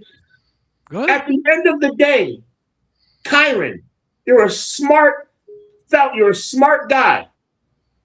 At the end of the day, Paul Heyman went back when ECW was darn near dead. But it wasn't dead yet. Who cares? Was AEW on life support when Cody Rhodes came back? No. But here's So the what are thing, you though. talking about? Why didn't Tommy Dreamer want to shoot? Time out. How can you compare Paul? I'm gonna ask you this question. I'm gonna back off. How can you compare Paul Heyman going back to going? I should not. I guess say going back because he did just put his toe in the water years earlier in '97. How can you compare Paul Heyman going to WWE in 2001 when ECW was about one bad check away from going out of business? Well, How can you compare that to a thriving company in AEW, which Cody Rhodes helped build? Cody Rhodes jumps ship and goes back to the company that he said he was trying to fight against. well, like I said before, I'm comparing it in this sense. Heyman was the owner of ECW, and yeah, ECW was getting ready to go out of business. But a big thing, and this is why Tommy Dreamer wanted to shoot Heyman in the face, because Heyman said things that he was gonna do that he didn't do. He told Tommy Dreamer that they were still into together, and that's why Dreamer was still paying for ECW, and then Heyman straight bounced right then. That's why Tommy Dreamer and a lot of ECW alum felt betrayed by Paul Heyman for that. So I'm in this. So that means Paul Heyman's a scumbag too. Okay, I just want you to stay consistent. My thing is this: how many Stay wrestlers? consistent. Stay consistent. You're telling me that your argument that Cody Rhodes is not a scumbag sellout is that Paul Heyman's a scumbag sellout? Is No, that I'm your just saying. argument? I'm just saying. No, my point is this: throughout the entire wrestling industry, plenty of wrestlers said F WWE. No, Kyron. Oh yeah, we're taking it all the way back to 2017 now. Sean Hubbard rant. Yes, Kyron. No. Cody Rhodes is in a league of his own when it comes to selling out. He literally built a product to take down WWE, talk trash about WWE, and then left his own creation to come to WWE. I think Cody Rhodes is a phenomenal wrestling talent, but at the end of the day, now you said something. I'm sorry, bro. Go ahead. No, I was just gonna say that would be like Jeff Jarrett doing it, right? It's insane. It's insane. And I respect Kyron. I respect all you brothers. Y'all are my brothers. But like y'all gotta. I mean, I don't know how Rambo feels. Malik is quiet. Mounty's a Cody fan. I don't want to talk for nobody else. Cody's a freaking sellout. Oh, without a doubt. Hey, I just feel like everyone. Hold on, Kyron. Let Mark. Go ahead, Mark. I was gonna say, look, I'm not gonna lie. I see where you're coming from. Like, I genuinely do, because for you to leave a company, right? Not only leave a company, but leave a company with the intent of literally, like you said, Sean, creating something different from the WWE product, almost like a rebellious act, to then only leave not even 5 years, but 3 years after, just to work with the guy that you low-key dissed on your first show. The company, and I appreciate you, bro. The company's still thriving. They're about to sell out Wembley Stadium for like the third time. But so it's a win-win for both companies then, right? How's it a win? Kyron, I swear to God. No, hear me out. You just said AEW's about to sell out Wembley, so they're still doing good. What does that have to do? You're arguing oranges and apples. You're talking about how AEW is still thriving. Don't deviate from the point. My point is not whether or not AEW is thriving, not whether or not WWE is thriving. My point has been consistent since day one. Cody Rhodes is a sellout. Period. I don't have any other point but that point. Cody Rhodes sold out his own company. He should have stayed with them thick and thin, and he should have rocked you, with them. Rambo. I mean, for God's sake, he should have rocked with them for the long run. If you Part of my if you reaction- all about me, I don't really care that much because Part of I'm part, you know maybe because I'm used to wrestlers switching companies all the time. That never really bothers me. Like I don't, and I know we're not talking about tribalism here. I get what Sean's saying. He feels like because Cody was one of the founding fathers of AEW, leaving feels like a betrayal. My thing is this though, in wrestling, especially in the day and age of social media, everyone leaves companies and go back to company, whatever. I'm of the opinion that says, well, what's the best deal you can give me? I don't get mad per se at wrestlers leaving companies. I never have. And even with Cody, I didn't get mad at him. I didn't get mad. AJ Styles left TNA. I don't really care about I don't really care that much because loyalty doesn't exist in wrestling, just like it doesn't exist in sports. A wrestler can leave just like if my contract expires and I leave. I mean, hey, I did what I feel my contract. I know that's not what you're saying, Sean, but I don't think loyalty. What am I looking for? Loyalty doesn't exist in wrestling, and I want to say it doesn't exist in sports either. That's why you're never gonna see me knock a player for leaving the free agency, just like I'm not gonna knock a wrestler for leaving after that contract expires because it's not like I did anything. I didn't try to like breach my contract. I didn't try to like do something shady of I'm just gonna sit my contract out. I fulfill my contract and I have every right to leave, especially if I'm offered a better deal. I'm just saying, and now personally I feel like Okay, hold on. I get both sides. I see Sean's point. I see Kyron's point.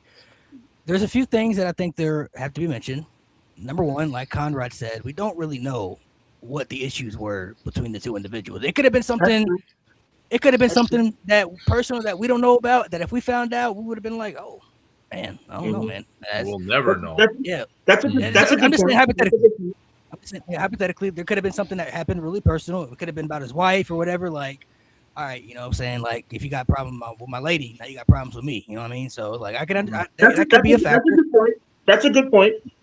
Number two, to Kyron's point, we have seen a lot of wrestlers say things about WWE, and they've always come back. And some that we might have never thought would ever come back. Bret Hart, The Ultimate Warrior, CM Punk, you know, many others, right? People that you were like, that person will never go back, right? But at the end of the day, I also think I think what helped is that Cody was built in WWE. We know the relations with his father between WWE. I think there's people who just dream about going to the WWE in general, right? So for them, the WWE that's just the WWE at the end of the day, you know. And we don't know the relationships they have backstage with people and all that stuff too. I think that plays into a factor because sometimes people go there and we're kind of like, why would you go back to the company when you're not going to be used? But some people might not care. Maybe they want to be in the environment. Maybe they just want to be around the boys and they want to travel with their friends. And look at Edge, right? Look at what Edge did. I mean, you know, right. That's a good example. Like he went to AEW because of Christian. He had a perfectly good thing going on at the WWE. I found. Yeah, it's two things always that it comes down to: cash and creative. Sometimes if it's more money or you're going to earn more money, people will bounce for that. Some people want creative. FTR is a good example of that. Like they want the creative freedom. Edge, you guys just brought him up. Another example of Edge's got all the money in the world. This is about what do I want my legacy to be at the end of the day and how do I want to end my career? I'm going to go over there with my best friend and we're going to do this the way that we came in. Like it just depends on what each side wants and what the situation is.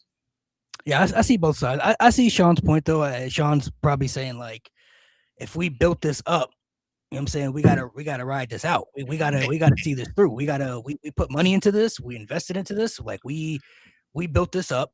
And I do think a big part of like the trash talking stuff, I never really took that for me, like I never really took that as serious. I always looked at that's just they trying to milk in the views, you know, they're trying to milk in the business. Because when they did the sledgehammer thing, that's gonna get buzz, you know what I mean?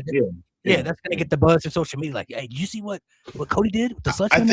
I think the other thing that hurts Cody too, that people forget, is how he is viewed for his alignment with the Bullet Club. Because now people are like, well, did you use them, or were you really down with these guys? And I know he'll say it now, and once in a while you'll see him do this, and it's like, yeah, it's nice occasionally. But like I said, you don't mention AEW. You're not really helping your friends. You don't bring that up anymore. So.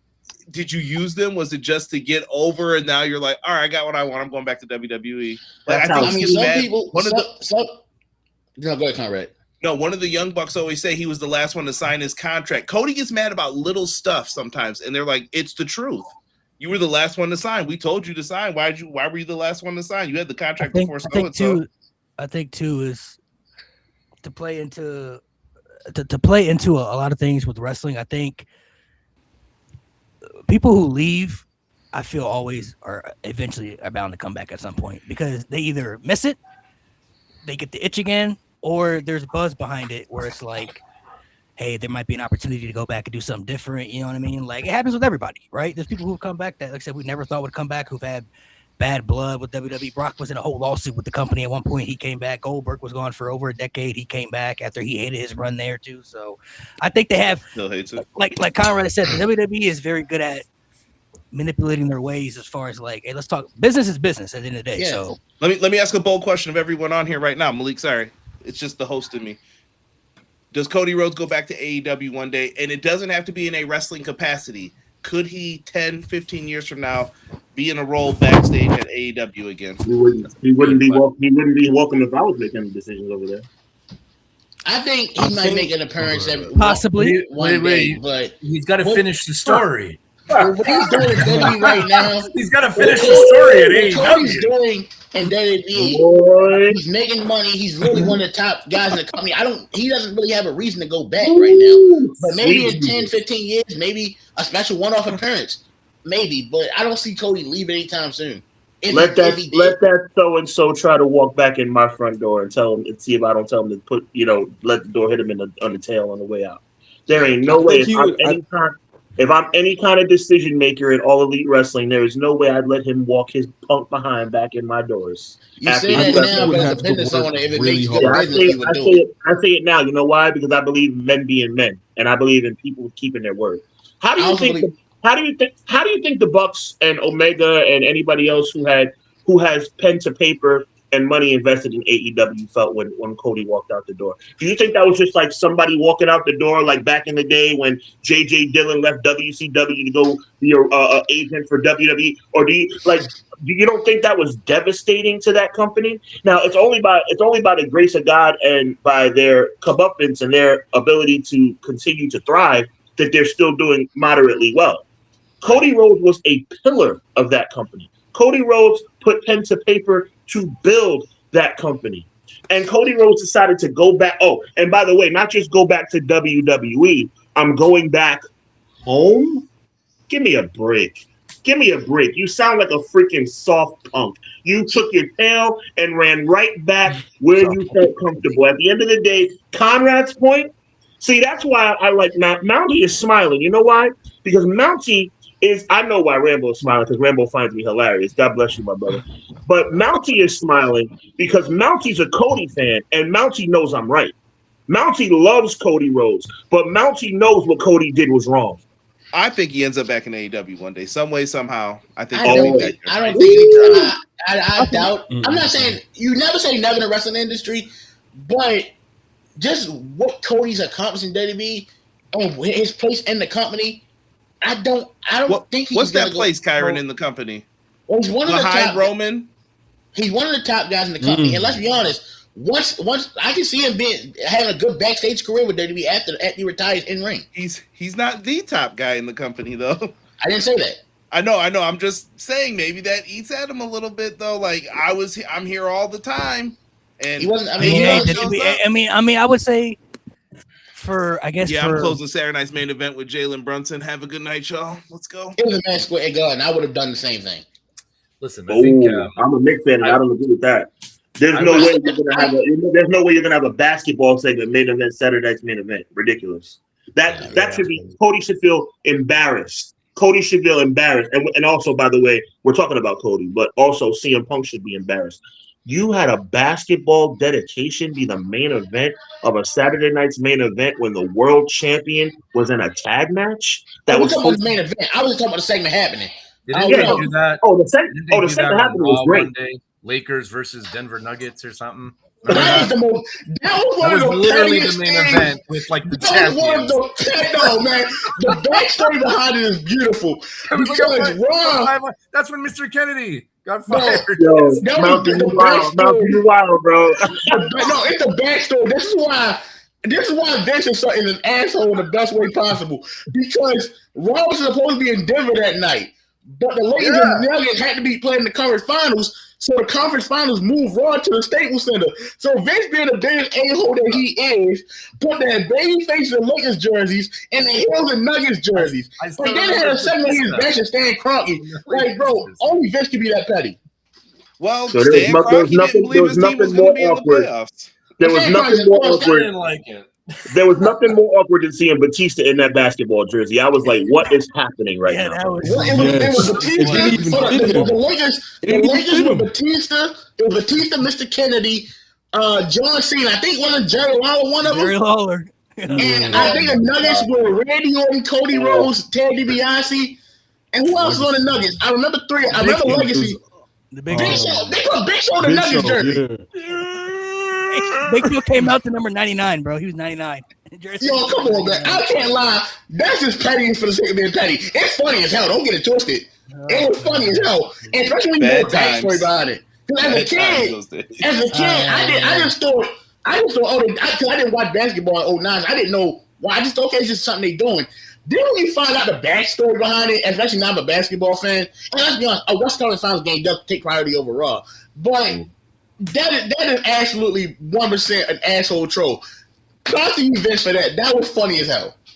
All right, we're gonna play 2 games real quick, and then we're gonna go ahead and get you guys out of here. So these are things that I do on my podcast here. So I just want to get you guys' perspective here. So No Name Podcast is popping, bro. Salute to you, brother. It is cool. Appreciate it, man. Appreciate you guys. So Oh, the first game I'm gonna do, since Roman Reigns has evolved to what he is now and has become what as big he is, I want to see how far he ranks on your guys' list now. So what I'm gonna do is I'm gonna name a bunch of WWE superstars. We're talking just on a WWE list. So I want to see how far he ranks now. So I'm going to name a bunch of WWE superstars, and you're just going to say yes or no if Roman ranks above them now. Because the last time we did the pod, he hadn't evolved. He was still kind of in the mix of evolving into what he's evolved to now. Yo, brother Malik, spoiler alert, my list has changed. So this is a great game you're about to play, bro. I haven't Okay. thought about my list in years, but this should be So fun. we'll go individually. You don't have to explain it either. You just say yes or no. I'll yes if he does rank above them, or no if he doesn't. So This is gonna be. we're real talking fun. just go clear. We're talking just in the WWE sense of a career, right? So Mhm, on an all-time WWE list, where would you put him above this person or not? So we'll go Mhm. through some names. Yep. Kyron will go first, and then Mark, One Conrad. question before we start. Are we only counting what they did on camera? Like, do we count like behind the scenes stuff too? Like, No. This is okay, all right, good. I just want to know. All right, good. Because talking just as a superstar, like their career as. all a right, good. superstar. Now, okay, now I know where this rank. All right, cool. All right, so let's start with Shawn Michaels. No, he's not over Shawn Michaels. I don't think. Hell no. Nah. No. HBK remains the greatest of all time. I mean, you know what Sean and Conrad were gonna say. Yeah. Seth Rollins. Yes, I had him over Seth Rollins all the time. Got to put him over Seth Rollins. Yes.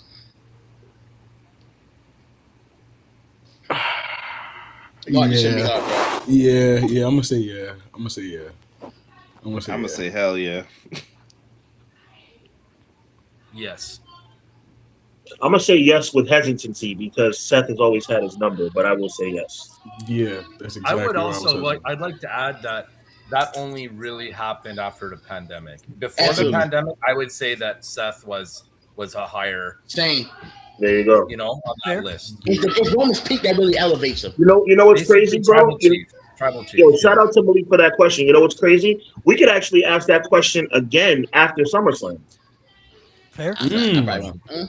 That's really good. Yeah. I mean, I ain't gonna lie to you. For me, I don't think Seth ever going over Roman at this point. That's just how I feel about that peak. Is too He crazy. might not. And I'm a bigger Rollins fan. I'm a Reigns fan, honestly, but I'm also a realist. I Some think people- like some you people like are thinking he could before retire. I go to the next one, retire?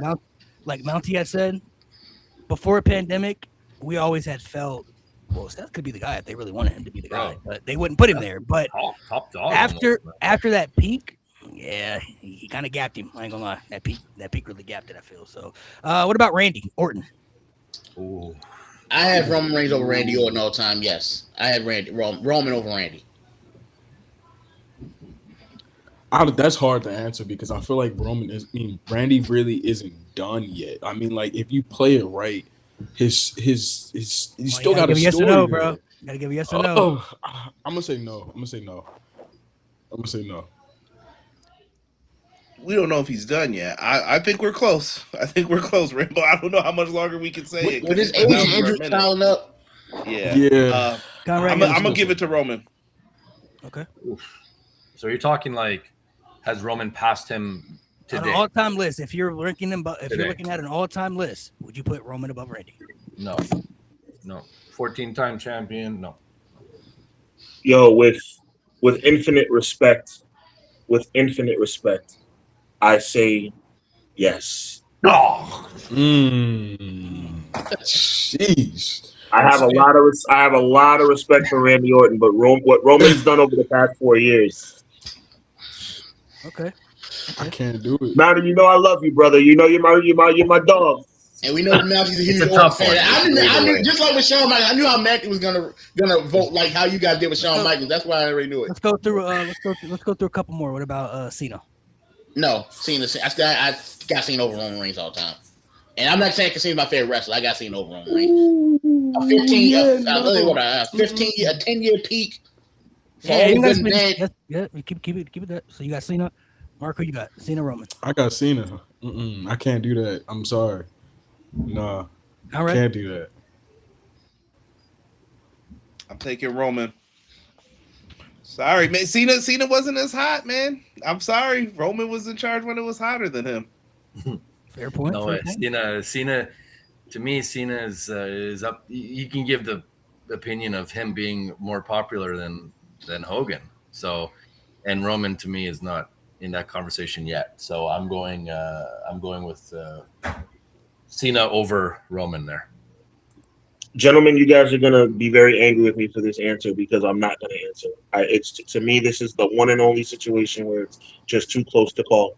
I'm gonna say Flip a coin then, Sean. That's a kind of that. You got to flip If, a coin. no, that's fine. I don't mind flipping a coin. If I'm gonna flip a coin, I'll say Roman. But to me, if I flip the same coin, it could be Cena. To me, I think they're on equal footing. I really do. I'll flip a physical coin for you. How about that? I got a quarter right here. I'll flip it for you. He said Roman. That's the first answer. Yo, He said. Pirate is relentless. Okay. Okay, Roman. Jesus Christ. I was gonna do it too. You guys know me. I was gonna do it. I'm here. No, he for said Sean- Roman. He the said Sean Roman and first. Kyron storyline. I'm here for it. He said Oh Roman my first. God. We'll get to Relentless. Roman. Let's run through some other ones. This one might be interesting. What about The Rock? I had the Rock. I still got the Rock over Roman Reigns. Yeah. I know there's some negative opinions about the Rock right now, but I still think peak for peak. Even though Rock's peak was shorter than Roman's, I gotta go with the Rock. Yeah, I'm gonna go with The Rock too. That's not really much of a debate, respectfully. Sweet cream on an ice cream sandwich. I know we're not even going to compare this. The Rock became one of the biggest stars in Hollywood. I got to give it to The Rock, man. In that short amount of time, what he did is remarkable. Yeah, I agree. I'm sticking with The Rock on this one. The answer is The Rock. And the cool part about that question was that did you see everybody's face go, oh man, it's definitely The Rock.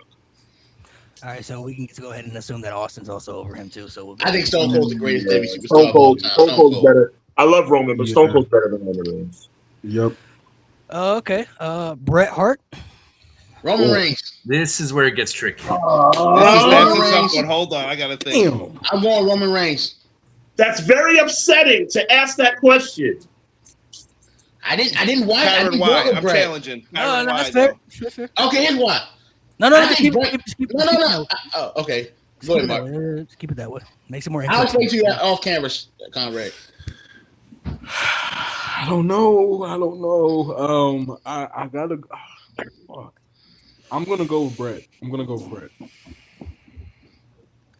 Brett on this one. Yeah, that's hard. I mean, I'm not even confident with that, but I'm gonna go with Brett. Conrad, you got it. I don't know, man. Honestly, I don't. I think This is tough. I could flip flop at any. Like, if you ask me tomorrow, I could change my answer on this because I'm seeing both sides. Was Brett ever harder than Roman? Yeah, Brett was it in the beginning of the Attitude Era. He was the guy still. I mean, I'm saying, was he harder than Roman? At the peaks, was he harder than Roman? Probably not for the peaks, but once again, you had Sean. How many people were hot back then? Like 8. You had 8 top people. You could have put the title on any of them, and they would have been over. You can see I'm my gonna say face. I'm gonna give it to Roman reluctantly. I'm gonna say Roman.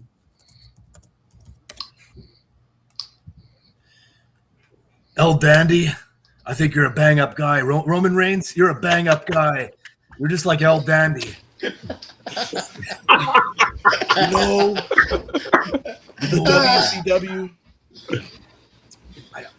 I like to think that Roman Reigns is lousy. And, Not worse than Bill Goldberg. That was the Bill Goldberg or Triple H for that matter. Bill Goldberg. No, I'm interested to see what you say. If, as a fellow Canadian, Mountie, are you putting Roman over Brett? No, I can't. Look, I'm going to say that the opinions are going to be scattered on that one because the younger generations are for sure going to say Roman's better. And I think that if you know how important and how big of a star and everything else that Bret Hart was and still is to this industry. I can't do my boy wrong. He's just, I'm not going to say by a lot, but I am going to still put Bret just a tad higher than Roman. And it's not a toss up, but yeah, I'm going with Bret. Bret Hart is the greatest wrestler in the history of an entire country. But Roman Reigns is not from that country. Bret Hart is not better than Roman Reigns. I'll take that. Okay. I'll take that. That's fair. Brock Lesnar. Hell, Roman. Instant, Roman. That's easy. I'm going Roman. Roman. I'm not even waiting my turn. Roman. Roman. It's you not even hard. see this right here? Oh my. Roman. What Uh-oh. about you? That's we the ones. I got my Said ones Roman. up. That's Roman Reigns. All That's day. Roman Reigns. Man. That's not even close in my opinion. Not even close. What about Hulk Hogan? Oh, Let me tell you something, brother. That doesn't work for me that I have to put Roman Reigns above Hulk Hogan. As much as I don't like Hogan, you can't put Roman over Hogan. Hogan, he's in the upper echelon with Austin, Rock, and Cena. It's Hogan. Okay. Everybody's blackness is hurt right now. And it's not about my blackness. It ain't about my blackness. And I hate that you said that too. I mean, shit, I ain't gonna lie, shit. I'm with you. The Yo. nigga, you don't want to say either, but shit. As my brother Rambo prepares to give his answer, Malik was 100% right about what he just said. Yes. We all okay. And Let's that's be honest. why- We all. and know. I'm We like, all how know. do I answer this one? If we're gonna be honest, so for all the brothers, we all know it's Hogan. Yeah, Even though we don't want to did. admit it, we all know it's Hulk Hogan. Painfully. Thank you. That's I- it. It bothers me to admit that, but yeah. Impact Yeah. is too big, bro. The impact is too You, big. outside of Austin, is there anyone who probably had a bigger impact? And even then, with Hogan there for the company in the 80s, that can't be touched. Only person you can argue is Austin at his peak. Yeah. Before social media. Yeah. I mean, let's move on, guys, because I don't like that. We got a couple more. What about Undertaker? I'm going to go with The Undertaker. I'm going with The Undertaker. Yeah, I'm still going with Taker on that one. Conrad? Revolutionary, man. No, Taker. There's no Sean? way. Okay. Sean? Taker. Oh, I mean, I respect Roman's the man, but he's not better than Undertaker. Okay. Yeah, I was a little quiet, so I wasn't sure. Yeah, Sean, the way you was quiet, I thought you were debating with it. Nah, I knew the bottom I'm- three. That was a layup. Nah, we ain't going for that. Roman Reigns is a tribal chief, but he's not the Undertaker. Okay, it's fair. I just want to. Let's see. That's pretty much all. That's all I had right there for that one. So this next one is going to be a little bit different. This Okay. is a game we called Speak When You Hear. So this is going to be matches. I'm going to name a wrestling match, and I'm going to name a bunch of other matches after, and you'll just speak when you hear a match better than this individual match. So Oh, nice. the match is CM Punk versus John Cena, Money in the Bank, Game, 2011. man. I Of like course these it games. is. So if I name a match better than Punk versus Cena at Money in the Bank, you just speak. You say yes. Whatever word you want to say. It could be anything.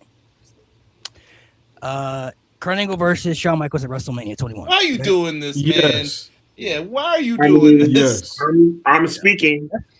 Yep. Mhm. I'm definitely speaking. Yep. I'm speaking loud. Kyron's Loud and quiet. clear. Mountie's quiet, so I'm gonna assume he's not. Wow. speaking. Okay. I'm speaking. No. I'm. You probably just didn't. There's too many people at once, but yeah, I think so. I think I. Okay, so you spoke. Sean, Conrad, you spoke too, or you keep it, or you just. I just said, why are you doing this to me, man? This is tough, man. Yo, there's no way that anybody would think CM Punk Cena was better than HBK Kurt Angle. I think it was a great that match. storyline was way That different. match was crazy though. That was a crazy Okay. match. That storyline's saved that company at that point in time. I didn't hear storyline. I heard match. We're just talking bell to bell. Well, I guess it depends. Do you consider the story a part of the match, or you separate the two? I do. It all goes into one. 'Cause I consider it all one together. I think so- it's all one, personally. Okay. Oh, if it's all one, then my answer is different. Okay, so let's we'll go back and rephrase it then. Yeah. Let's consider all one: the build to the match and the execution of the match Oh itself. well, I'm not saying That's nothing. Cena. Oh shit. Okay. So you guys are going Punk Cena. Yeah, Yeah. Roman Cody Mania 40. Roman Cody Mania 4. No,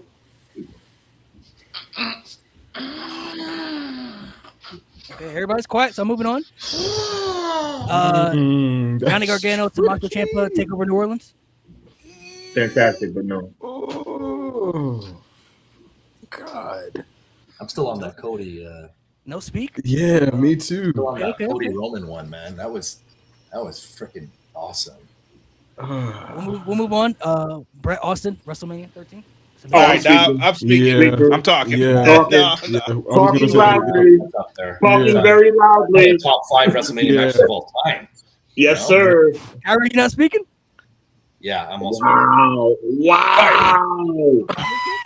Aaron, do you not remember where you were? There's when the Cena sharpshooter mark was that I locked love. in? I know and And love. I There was you go. born with Wow. the Cena mark. Guns, baby. Yo. Okay, Just I'll give it to Bretton let- Austin. I'll give it to Bretton Austin just because of what it meant for Austin's career, and it was a great match. Hey, But no peer pressure. I'm- No peer pressure. I'm not gonna lie though. Peer pressure. I was this close to picking Roman and Cody because there's been few matches I've watched that had me that emotionally invested.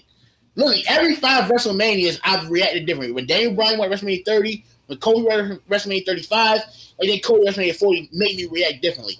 I was a centimeter for picking Roman and Cody, but I'll give it to Bretton Austin.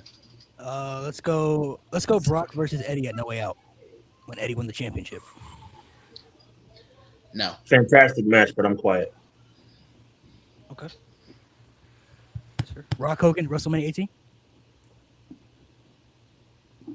You said Rock Hogan WrestleMania 18. I think I'm speaking very quietly. I think I'm whispering. I'm whispering. Whispering? I'm whispering. Hogan and Rock was pretty historic. That was pretty crazy. Watch it on mute. I mean, No, Cena but- and Cody's, but Cena No, Cena but- and Punk is a great crowd match too, though. Nah, but the story of Hogan coming back and then running him over with the truck, and it was kind of epic. Though. I'm not gonna lie to you. It was pretty crazy. All right, I'm gonna say that one's better. Yeah, me too. I think I'm gonna say that one's It better. meant a lot as to well. me. It just- Yeah, I'm whispering. That's I'm personally- whispering. That's personally one of my favorite matches. But I'm yeah, biased. it was like I remember more of that match than I do of the Brett and Stone Cold one. Believe it or not. So I'm yeah. very biased. So everybody, Conrad, you want to stay quiet? Wait, is this is over? Are we? Is this just Money in the Bank? Or are we on Brett and Austin? no, we're on Brett Austin. No, this is just this. Every match you're comparing to is compared to Money in the Bank. That match. Oh, I thought like that one. No. no, That's no, how- every- We're comparing That's why I was Brett- confused by y'all answers. We're still. Malik said we're comparing this to Money in the Bank, y'all. yeah, every That's match. why I didn't is compared talk. to I Money knew in the I Bank. knew we still Oh, going. That's why I didn't say anything. And I'll justify it. Oh, I change do my think answer. that Money in the Bank storyline was one of the best things. That's probably like the last All right, good so thing. let me go back and redo it again. Every match that I'm gonna name is only compared to Cena and Punk. And Punk. Y'all brothers need to pay attention. So I don't know paying attention. only that match in general. Only that match. So every match. Rusty, So man. I Rusty. mentioned Kurt Angle and Shawn Michaels, WrestleMania 21. I'm talking. Yeah, I'm still talking. Definitely still talking about that. Roman Cody, WrestleMania 40. I'm not talking. Close but no. Gargano, Ciampa take over New Orleans. Bret Austin, WrestleMania. I'm talking. Yeah, Yeah, I'm talking. yeah. Yeah, we're talking. Yes. How you doing, man? Yeah, Yeah. yes, we're good. Life's good. Yes, we're good. Rambo stupid. Life's good. I said Brock versus Eddie at No Way Out. I didn't even believe that result when I heard it when I was a kid. I was like, what? I'm forcing my mouth to stay shut. I'm gonna have to talk. I'm sorry. Oh, yeah. I'm gonna have to talk. I gotta be the one. Okay. I'm gonna talk. Rock Hogan, WrestleMania? Yes, I'm talking. Yeah. Come on, y'all. Come on, Screaming, y'all. Screaming. Come on, y'all. Let's be serious. So we got two quiets. We got two quiets, and then we got Wow. Wow. Okay. Bro. I don't know, man. Rock Hogan was pretty crazy. I can't lie. Man. It certainly was. It's pretty wild. Not even a main event match, but I had My God. To What are we whip talking ass about? at WrestleMania. I loved it. I know we don't like Hogan, but let's be serious for a second, please. Yeah, that match was crazy. Stole the thunder. He knew what he was doing. Yeah. Fucking. I'm gonna drop the leg next month on Hunter, brother. Yeah, thanks, dude. That was pretty. That was pretty epic. What about Gargano versus Adam Cole? Take over New York. No, nothing. No. We still I got love the quiet. NXT matches for the record, though. But NXT matches That's a are whole good. different animal. Like if you would say like best NXT matches of all time, now Right. it's different. That's a That's different. my There you favorite go. NXT match. Okay. Yeah. So let's move to Austin Rock, WrestleMania 17. Ooh. hold on. Look, can I just speak just to remind everyone? Yeah. Deborah's your wife. Like, just think about that promo. I think people This time. people only remember My Way and the sit down with Jill. That build that match wasn't that good. I'm gonna talk just because of Limp Bizkit. Yeah, I was gonna say best Yeah. video pack ever though. Yeah. That might be Not one three of the video page. What about Streak That versus doesn't Career? matter. What about Streak versus Career? Take over Shawn Michaels. No, we ain't doing Oh. that. No, Yeah. that's one of my favorites. I'm I'm Yeah. talking. I'm talking. yapping on that one. Yes. That, Wait, that Kyron, was- come 26? on, bro. Time out, Streak versus 26? Career was crazy, bro. Wait, Yeah, you're talking I about heard 26? Kyron, come on. 26. Kyron. Yeah. Yeah. Shawn Michaels' Kyron. retirement. Hang Whoa, on. whoa, Kyron. whoa. He said Kyron 26. quiet? He said Whoa. 26. He didn't say 25. That's why I'm quiet. Yeah, both of them was Build, better the than build Money to in the- 26 both was of them. crazy. Wait, time out. Both Both of of them them. was better. Yeah, Both of them. Yeah. Time out. It's close. I can feel Kyron a little bit though on this. Oh just my because. Oh, And- no, what is he there's Who nothing cares? to No, feel. that's Streak What are you versus talking Career. about? No. What are Hell you no. talking about right I now? prefer 25 Doesn't to 26 though. doesn't matter. HBK Taker 26 was not better than Punk and Cena at Money in the Bank? Are we serious right now? I don't think it's a layup. I don't think it's. Promo and match still better. I But don't even care. then, if you go promo and match is super close. That too. Nah, Oh Streak my versus God. Career, bro. Shawn It was Michaels, freaking Shawn Shawn Michaels Career, Undertaker man, promo like, package is probably if My Way's one, that's two. And I think that's better than My Way. That's number one for Y'all- me. That running up the hill. Y'all about to make me Kyron, I'll give you cuss. that. Y'all about to make me cuss, man. Hold on, I'm with you. I'm with you. I'm just saying. I'm just saying. I can understand. Punk and Cena was great. Punk and Cena was great. But I'm with Sean. But we're talking the streak in the career. It's a man, like, streak in the If you pick WrestleMania 25, I Yo, would let have me picked. talk to him. first- mind you, If this you- was the first time that many people, for many people, some people might have known, but this was the first time many people didn't know if Undertaker was going to win at WrestleMania that year. You lying? I I got a didn't. witness. Sean, remind me to say this on Monday. Big Yeah. Rob, if he's probably not even here yet.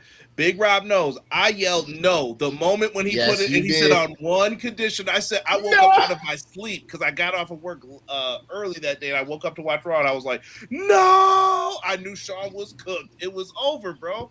I was like, no. All I got to say about is HBK or Undertaker 26 better than Money in the Bank. Y'all know y'all are smart brothers. You know what this face means? You know what that means? That means what are we even talking about? Yes. Again, I'm sticking with Cena and Punk on this one, just slightly. Oh my It's close. goodness. Wow. Yo, Here's that's what it comes down to. If you guys don't vote if you guys don't vote correctly, I have no career. Here's what it comes down to. you're hitting referees. You're changing your hat, Mountie. I'm not gonna be peer pressure. You ain't gonna get it out of me. I got links with Cena and Punk. I got two left. What about the Yeselmania build for Daniel Bryan? No. Ooh. The bill was great, but the match No. itself, no. The build in the match. No. Yeah, no, I'm gonna say no. Last one, Kofi Mania. I'm saying, yeah, I'm screaming loudly because I love Kofi. I'm going for it. Yes, I'm saying I'm probably the only one. Kofi Mania was amazing. I cried when Kofi won, but I still gotta say Cena and Punk. Kofi Mania hits me here. Kofi Mania hits me right here. Bro, me too. I'm with Kyron, but me too. I think the reason I put Punk and Cena on such a high pedestal was this. I think Kofi Mania was bigger than wrestling. Yes, it Fair. was. first It was. African WWE champion. I mean, Let's Yeah, go. that was a crazy moment. This thing's still. I'll agree with that because I still heard some mutters of like Daniel Bryan, like, oh, he's too small, he's too this, blah blah blah. There was still like that mindset, right, at that time. And what you're talking about They is told like, that. it was like 100% certainty. Everybody loved it. They told that story too. What really hits, and all the brothers know this. All right, all the brothers out there know this. I know what you're about to say. When you got a united group of brothers that you know you connected with, y'all tapped in. Right. They had Big E and Xavier fighting on Kofi's behalf to get him to WrestleMania. That made it even better. I'm gonna tell you guys a story about how I ran out when I watched that match. When I watched WrestleMania 35, I was in college at the time. I was in my college dorm room, watching on the TV. My roommate is on his side of the room. He's playing his video game with headphones and VR headset, so he can't see or hear me. I react so loudly to Kofi winning. I had tears in my eyes. This man took his headset and headphones off and said, "Kyron, are you okay?" Like that's how hard I reacted. Like I said, it's only been 3 times I reacted hard to someone win the title. Kofi, Dan Bryan, and Cody Rhodes. Those are the only 3 where I really reacted hard. I was literally at the WrestleMania, and there was another group of people behind me, and they were black as well. And literally, we were both like, "Yo, if Kofi wins, I'm gonna like actually lose my stuff." And to see it actually happen and watch, not only just like people, you know, like us that like looked like one another, but people in general just be that excited to see Kofi win, bro. That I still to this day, I have videos on my phone to this day that I will never delete. The reason why- If we watch the reason Xavier why- take the sheet off, the sheet to reveal the belt, and he's crying, the kids are in the ring. I was like, oh, this is a moment. New Day should have never broke up. They deserve everything that happens to them with them. That's all I'm gonna say. Y'all know what's about to happen in a couple months. The reason why that match is so important is because WWE did not tell the story. Life told the story. No one falls upward like WWE. That's the one thing I'll say. That's They why I fall give into them that. storylines. They can fuck something up. Sorry, my language, but yet they can find a way to mess up, but mess up so well. We saw it later, like WrestleMania 40. That build started off with The Rock coming out like, oh god, this is not going to end up well. And in my opinion, been one of the best builds we ever got. That entire like story-long stretch of WrestleMania 40, we still like fans still talk about it 2 years later. I still like literally. Cody That was the won. last good one. That's why. Cody won, right? And one of my best friend from work, my best female friend, she's a huge wrestling fan. She sent me a voice message, crying tears of joy when Cody beat Roman Reigns. That's how happy she was when Cody won. Nobody should be crying when Cody Rhodes wins a title. No, I'm being dead ass, son. I fell on my knees. That's how happy I was. People waited for that. She bro. sends me a message, I mean, and she's literally crying because No, I'm I'm so not happy. saying I'm not saying I don't believe you. What I'm trying to say is Cody Rhodes bringing somebody to tears, bro. Now you're the number one Cody fan. Like, did you cry when Cody won the title? No. I didn't. No, son. I fell on my knees in excitement.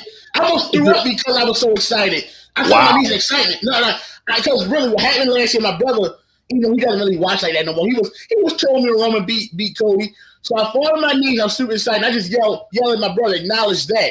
And then my friend sent me a voice message, and she's literally crying, real tears that Cody won that night.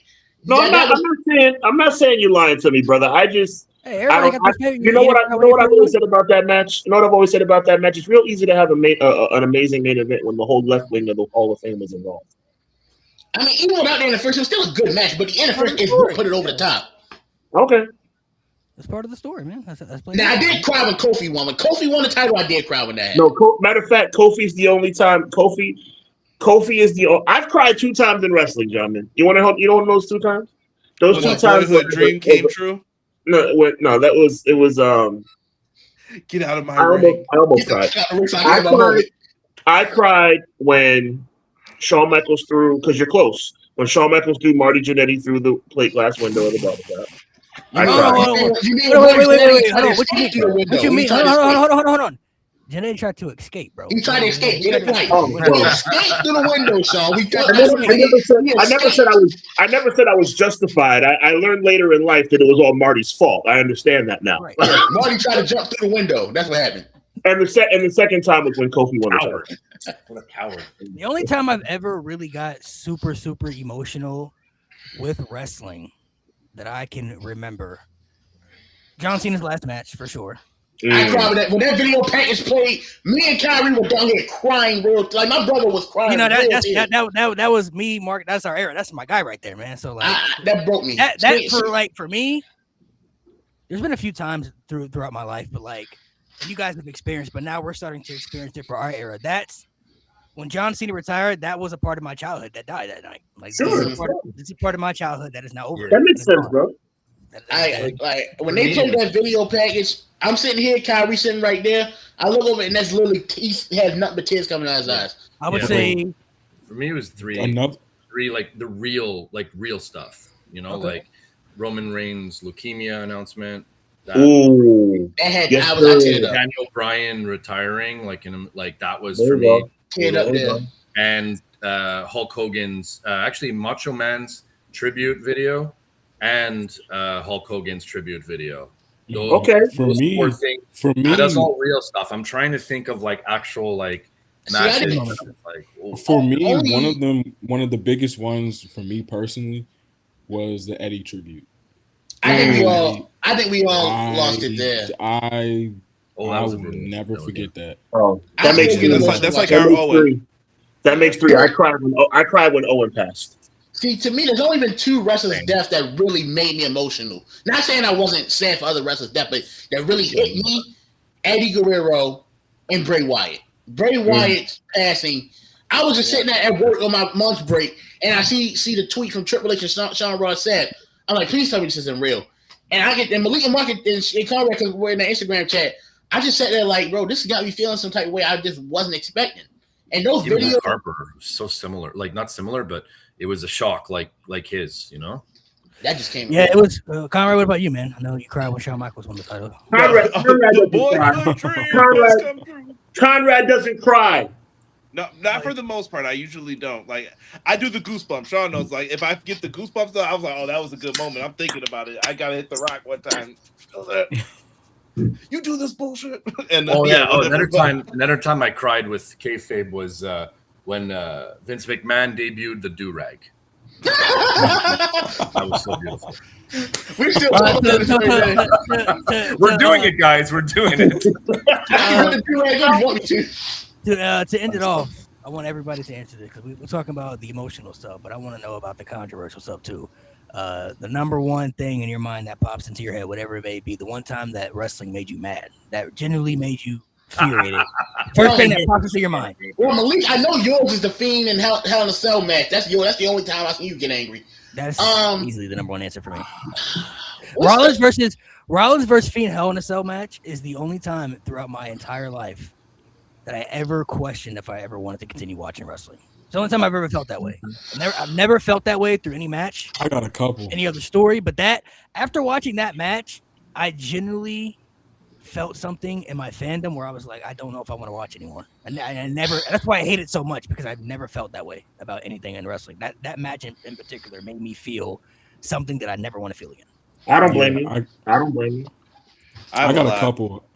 First thing that pops in mind. There's only one. I'm just gonna go with the two off the bat. One is when it was one WrestleMania. It's a phase. That phase where Roman Reigns just kept fucking winning. Excuse my language. But like it just got to a point where I was just like, dude, like I get it, he's great. And this is reference to what we were just talking about earlier, where I said like I knew he had it, but the way they were using him was just pissing me off. I can't remember which time frame that was, but we all know when he was the big dog and he was just doing all of his big dog stuff. Oh, that phase of Roman made me so mad because they were just shoving it down our freaking throats. And another one that pissed me off was the Nakamura AJ Styles match. You took it from me because that's what I was about to say. That pissed me off so much because watching them go at it in Wrestle Kingdom, watching them go at it in Japan, they had it. They had it all. It was just the proof was there. Why did you mess that? How can you mess that up? You know what I mean? Like I really considered to myself, is this for me to watch anymore? I would definitely still want to do it. I still want to go and wrestle, but do I want to physically sit down and watch this product at that time? I literally could not take it. I got another one. Jinder Mahal beating Shinsuke Nakamura. That is a crime to pro wrestling. Yes. Awful. Yes. Yes. Respect the Maharaja, man. Come on. What's I wrong think with for Jinder me- Mahal, bro? Don't get me started. We've been doing this for 10 years, and I'm not doing it I now. don't understand. I left someone's house What when is he won wrong the with world Jinder title. Mahal? I said, if Jinder Mahal wins the world title, I'm going to put my shoes on. I'm going to thank you for this evening, shake your hand. I'm going to go to my car, and I'm going to leave. All you heard was the... what was this song at the time? I can't remember. Have a good night. I'll see you at work. See you guys later. I'm out. I mean, that whole gender tyranny pissed me off, but I'm not going to go there. I'm going to give you guys two. One that happened recently and one that happened a while ago. One, the 2015 Royal Rumble. Yo, that's what bad. I was gonna. That was bad. And two, Was and that actually, moment? yes, it wasn't just Rock winning. It was when the Rock Daniel comes out Bryan getting eliminated in 10. and he's like, WWE literally trolled us. Daniel Bryan gets thrown out literally 10 minutes into the match. And then Goldust comes out. And the first thing you see on the screen is Shattered Dreams. Vince did that on purpose. Daniel Bryan gets thrown out. Shattered Dreams. Excellent troll job, but F you too, Vince. Now, Not even that. Big Show and Kane tossing people who were stars is crazy. They Tell me grabbed about Bray it. Wyatt, Moxley. They just dumped him. Cesaro, Ziggler. But that's one. And two, because it happened recently, and I spoke about it earlier, the WrestleMania 41 main event. Just the match between Cena and Cody wasn't that good. And then Travis Scott taking over to come out, The Rock not showing up. It was, and you could tell no one was happy about it. And this is why I love the Cena and Cody SummerSlam match so much. Not just because I was there for it, but you could tell watching that match, both John and Cody really wanted to make up and apologize for it in WrestleMania the way they were working. But that WrestleMania 41, like, that was the first time since Triple H took over that I really was like, what the actual fuck? Like, that's the first time I really was like, Yeah, I would too, because when Rock didn't come out, I was like everybody else. I was like, "That's where I was you like, at, bro?" where was The Rock? Yeah. And then no, he was at home chilling like this. He's at Been home trying to tell y'all. He's just chilling watching. Been And then you look at The Rock. Mountie and Sean, I'm gonna let you go. Mountie, what you got, man? Katie Vick storyline, probably. Oh, I'm glad I was 2 years old, so I had to see that live. That one screw their was brains out, kind man. of rough. Other ones that kind of stand out to me, I would say, would be, yeah, the Royal Rumble, like you're talking about. Obviously, the Hell in the Cell. Would for you have me. the screw job in there? Yes. You know I'm you're gonna have a screw job in it. That alone was brutal. Like, that really, really upset me. I mean, it upset me to the point where I actually did go watch WCW from that point How do on. you Like, feel when I don't know if you heard this, but Eric Bischoff said that Bret Hart thought he was a savior to Canada. He said he thought he was this heroic guy to Canada, and he said that he wasn't. Who Eric said Bischoff. that? Eric Bischoff? He thought that he was a He savior. said to that Canada, Bret but- Hart thought that he was this big heroic guy in Canada, but I'm like he was. I mean, He was. He was. 100% Yeah. he was. he said he wasn't though. And like, and no offense to Eric Bischoff, because I actually really like Eric Bischoff, and I enjoy his creative mind and stuff like that. But I'm not going to ask an American who he thinks is a Canadian hero. There you go. That doesn't make sense to me. No There, offense. to me, Like, there are just- certain wrestlers who are. You know what I there are mean? certain I'm just saying. I wrestlers only put that like- because I know you lived it. You're Canadian, so like you lived through it. that's it. And everybody I talk to, Bret Hart is a hero, like without a and doubt. To there's, Canada, like, like as far Bret as Hart, Canadian Bret goes. Hart in Canada and CM Punk in Chicago, those like it's like they're gods there. It doesn't matter. They will never be booed there. You couldn't pay someone in Chicago to boo CM Punk. You can't pay someone in Canada to boo Bret Hart. Fair. John, what about That's you, man? exactly You got right. a lot of. Yeah, I mean, there's one that almost happened that would have made me angry, and then I'm going to take you back to the one that actually did. If Jey Uso did not win the title at WrestleMania 41 when I felt like he deserved his moment in the sun, I would have been very upset. But it's a similar situation that actually did happen many, many years earlier. We're talking about 8-year-old Hubs, 1994, SummerSlam, 1994. There's moments in time, just like with the Jey Uso thing, when you say to yourself, hey, if he doesn't win this match, it's over. He's never going to have his moment in the sun. We experienced that as wrestling fans in 1994. When Owen Hart lost that cage match to his brother Brett, you knew that Owen Hart would never be champion, and that broke my heart.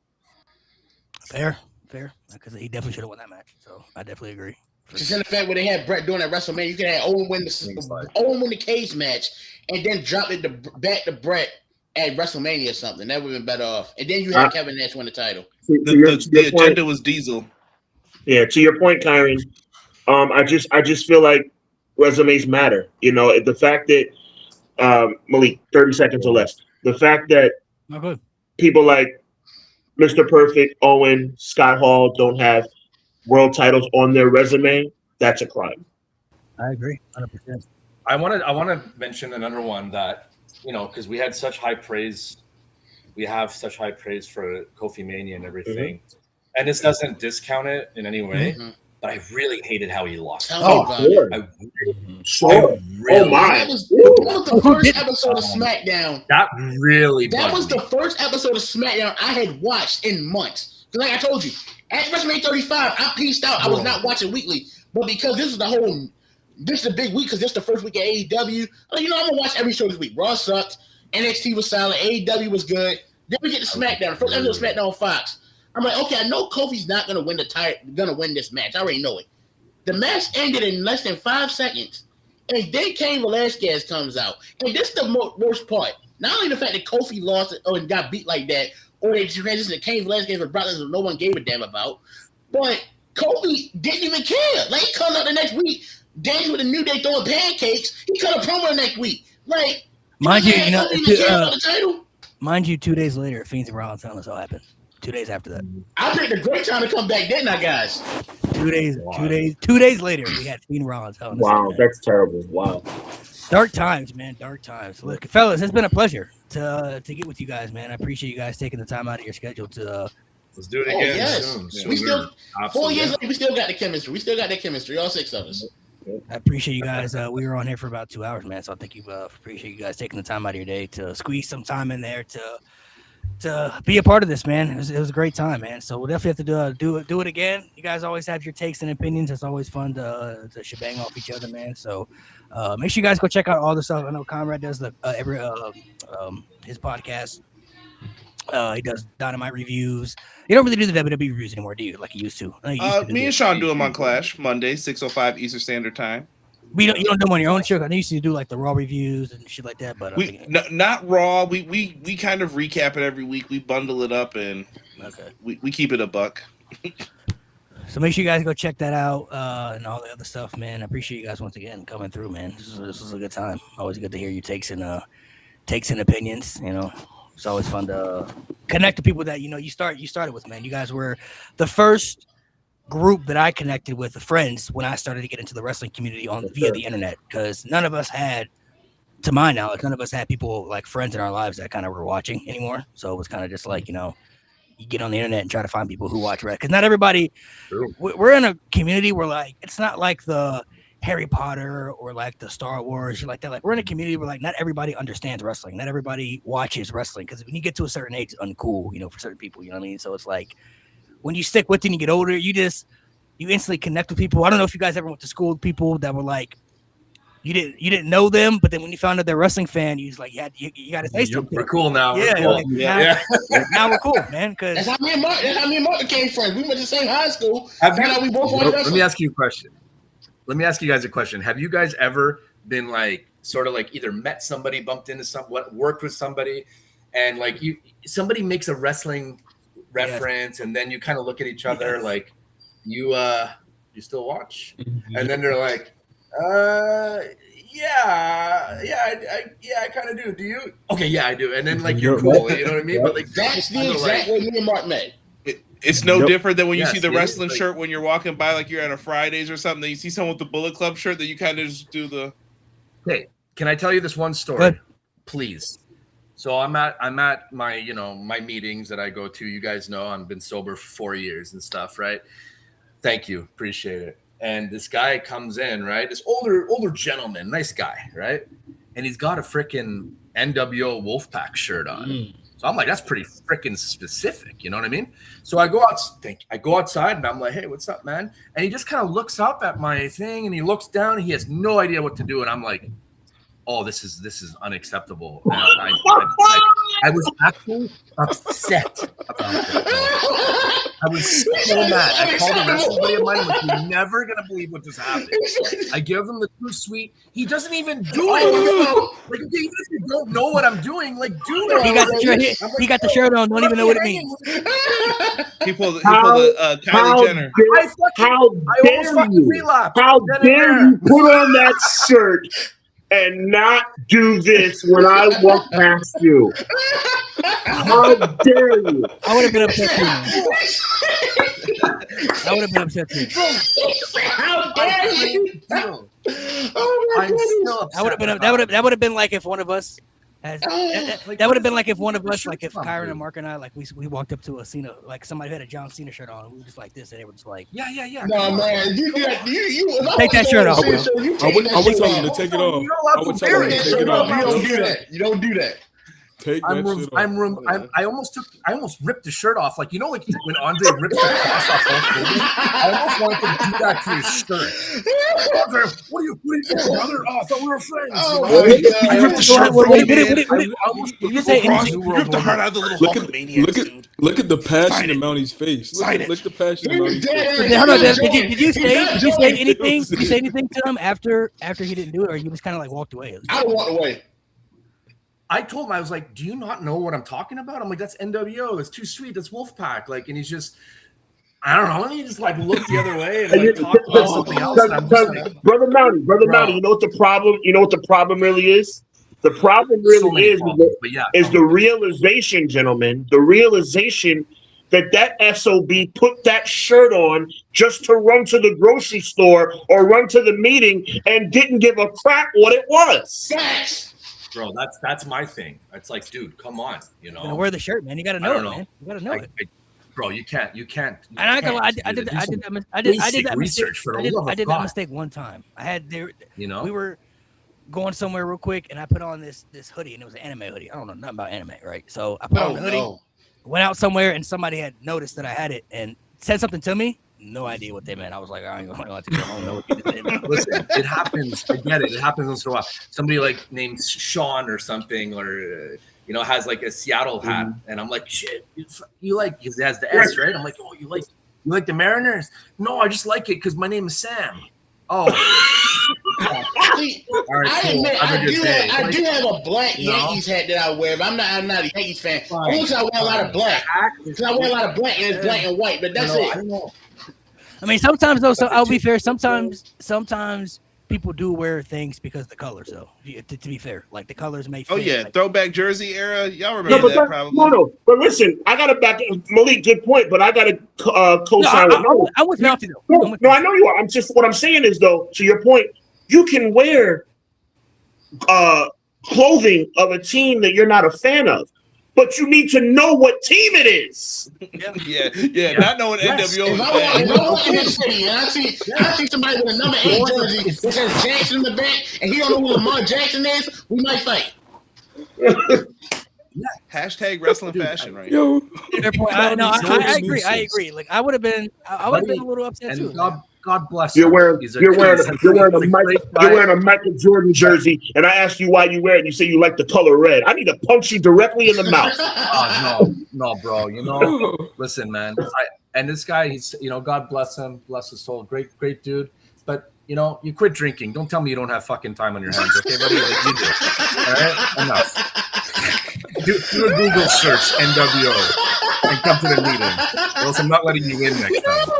Hey, you want to come in a meeting? What's the secret password? Okay, come on in. God, I missed you guys. So much. That was the best. I missed you guys. No better way to end it. I will say this. Nothing will ever beat Sean's rant that one time. I was gonna say my two favorite episodes we did. The Sean rant was one of them. But I don't know if you guys remember. We did the worst gimmick draft. We did too, and he did the Friar Ferguson thing. That was legendary. It Yo, was those dead. And when I those did, and two when I did the moments. Stardust, when I did the Listen, Stardust, those two moments in our history literally had me in a situation where I was at work the next day, laughing to myself. Yeah. Laughing to myself. I It went was back. so I funny. went back and relived. Because I was trying to figure out when we did the last show and stuff. So I went back and looked at some of the old stuff. And the worst gimmick draft. That was one of the best episodes we ever did. It's not just the favorite. Wait a minute. Remember when we did one of the draft ones we did? When I think Sean and I picked Adam Cole early, and then Mountie tried to pick Adam Cole later, he didn't have a backup plan, and he said Adam Cole, and then we just started dying laughing because he didn't have a backup plan for like. And He was so happy too. He thought he got it. He was so happy. He was like, He really was. And one more. I gotta bring it up. Because Sean, this might be the one that blew up the most. When Sean was talking about Muhammad Hassan and Eugene, that was the funniest one of all of them. Bro, he went on for hours with that. This is the greatest day of my life.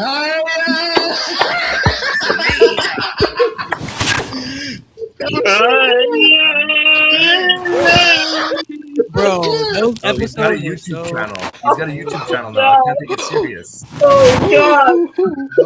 Oh my YouTube God! channel. It's like I swear, it's like it was yesterday. It was the greatest day of my life. Legendary episode, man. Oh man! Oh, so good, so good. That was great. All right, fellas, you guys, be easy, man. Thank you guys for watching. Make sure you guys subscribe. Appreciate it. Hope you guys Peace enjoyed out. it. Yo, real Another quick, draft. before you sign off, man. God bless y'all, man. May heaven continue to smile upon you guys, man. Y'all are my boys. Man. Make sure if you guys haven't seen the old episodes, they're from like 2022 all the way to like 2017. I'm not gonna be honest. Like, there's some old episodes in years that you can go back and watch. The quality might not be good when it comes to the cameras and stuff. But, back then we didn't. You know what I'm saying? We didn't have the money like that as creators. So if you go back and look at some of those episodes, go back and look. Especially it's called the worst gimmick draft. I don't know what year it was, but we did a draft Oh my of God, the worst gimmicks, and it was one of the greatest episodes I've ever been a part of. It was Of all time. Of all time. The first. I think there's a reason why people are asking for us to do these more often. I think. Yeah, we need to run it back sooner than later. Seriously. Yes. Worst gimmick draft ever, man. That was the if you don't even want to watch just go to the end when Mountie is cosplaying he's reading the list one by one of who they drafted and he's playing the gimmicks. I did it first. I did it first, and then Mountie did it after I did because I made you guys laugh hard with Stardust and Battle Cat. Those are two I think I made you guys laugh hard with that. Battle Cat is crazy. And then Mountie made me laugh hard with the Fire Ferguson. Fire Ferguson was the best one. That's easily. And we gotta give Kyron his flowers for. That was so good. Brian Ferguson took me out because I wasn't like I was on my phone doing something, and then I just look up and he's just like this, like he just did the pose. So I didn't know he was doing it. Oh wait, one more. Santa Claus with an X. That was my guy right there, man. That is Malik's guy, bro. We were in that draft, and I was texting Kyron, and I was determined. I'm like, we have to get this guy. He kept passing up on him. I'm like, bro, I'm done passing on him. This is a gimmick that deserves to be picked, and we're taking him. It's literally Santa Claus' evil twin brother. How can you not take him? R.I.P. Balls Mahoney. No, it's the way Malik said it. He was Santa Claus with an X. And the way Sean and Conrad started laughing. Yo, I gotta go watch it again because that was so Bro, good. I think it might have been it might have been pandemic. It might have been pandemic. I think it was, yeah. I think low key. I think we have enough in our archives to do a best moments of Six Pack. I really do. Oh, honestly, man, that's you know what? Next time we do this, I'm gonna have to go back and I'm gonna get clips and then we'll play them through the show. Oh man, let's I go. still got a few on my phone that I screen recorded back in the day. Yeah, so I have to go through and find some ones, and then we'll have to play. I got a feature on here where I can play them. We gotta make a video, like we gotta clip them and make it into a And compilation. and if we did that, you know what that would be? The greatest moment of my life. If we ever get any success, Kyron can take us out. I'm with trying to one remember sentence. the rant that show. What was the exact rant that he had though? I can't remember. I think I had a rant about John Cena. He was goddamn. It was the bubble vest. Let me take you seriously. We're not going to the skate park, you loser. And then John Cena wearing It's the summer. John Cena. It's the summer. It's the middle of summer, and he's wearing a bubble. I remember. I think I said something along the lines of John Vest. Cena That's wearing what it shorts, was. The shorts fucking vest. and New Yeah. Balance. I'd rather watch that. Because remember we came on the next stream, we had the vest and shit. We put the vest on just because we did. I did. the vest. Yo, I can't remember that was exactly. easily Vest, one of that's the right. funniest Vest. We moments literally, ever. me and Mountie came up with this plan. We were Oh, here it is, right? I next actually got to episode, keep up. we're putting the vest on. Go back to favorites to go back to. Okay, I'm gonna. What year was that? I'm still talking, and I'm sick and tired of people defending 2020. like he's talented. The only reason he got a pay-per-view win is because we all know the situation. The legend he's terrible. He's terrible on television. He's terrible on the microphone. He's terrible. I cannot stand. And it continues. The worst This is thing Kushida, right? I ever Kushida. saw. When he threw on that, okay, no, what? Whatever. When he threw on that bubble vest, okay. The bubble vest. Like That's when I was in 7th grade, I was done. Okay, what is he? I mean, what is his problem? I don't care what creative had to say. If I were he, I would either put down the bubble vest or quit my job. And He was so upset. You were so upset about a bubble vest. The bubble Who do you vest. I mean, think you are? I remember that part. Who do you think you are? Kushida is a legend, by the way, just for the Oh my record. oh, God, Kushida's great. bro. The Yeah. bubble vest was Great job, wardrobe. Oh my God. All right, fellas. bro.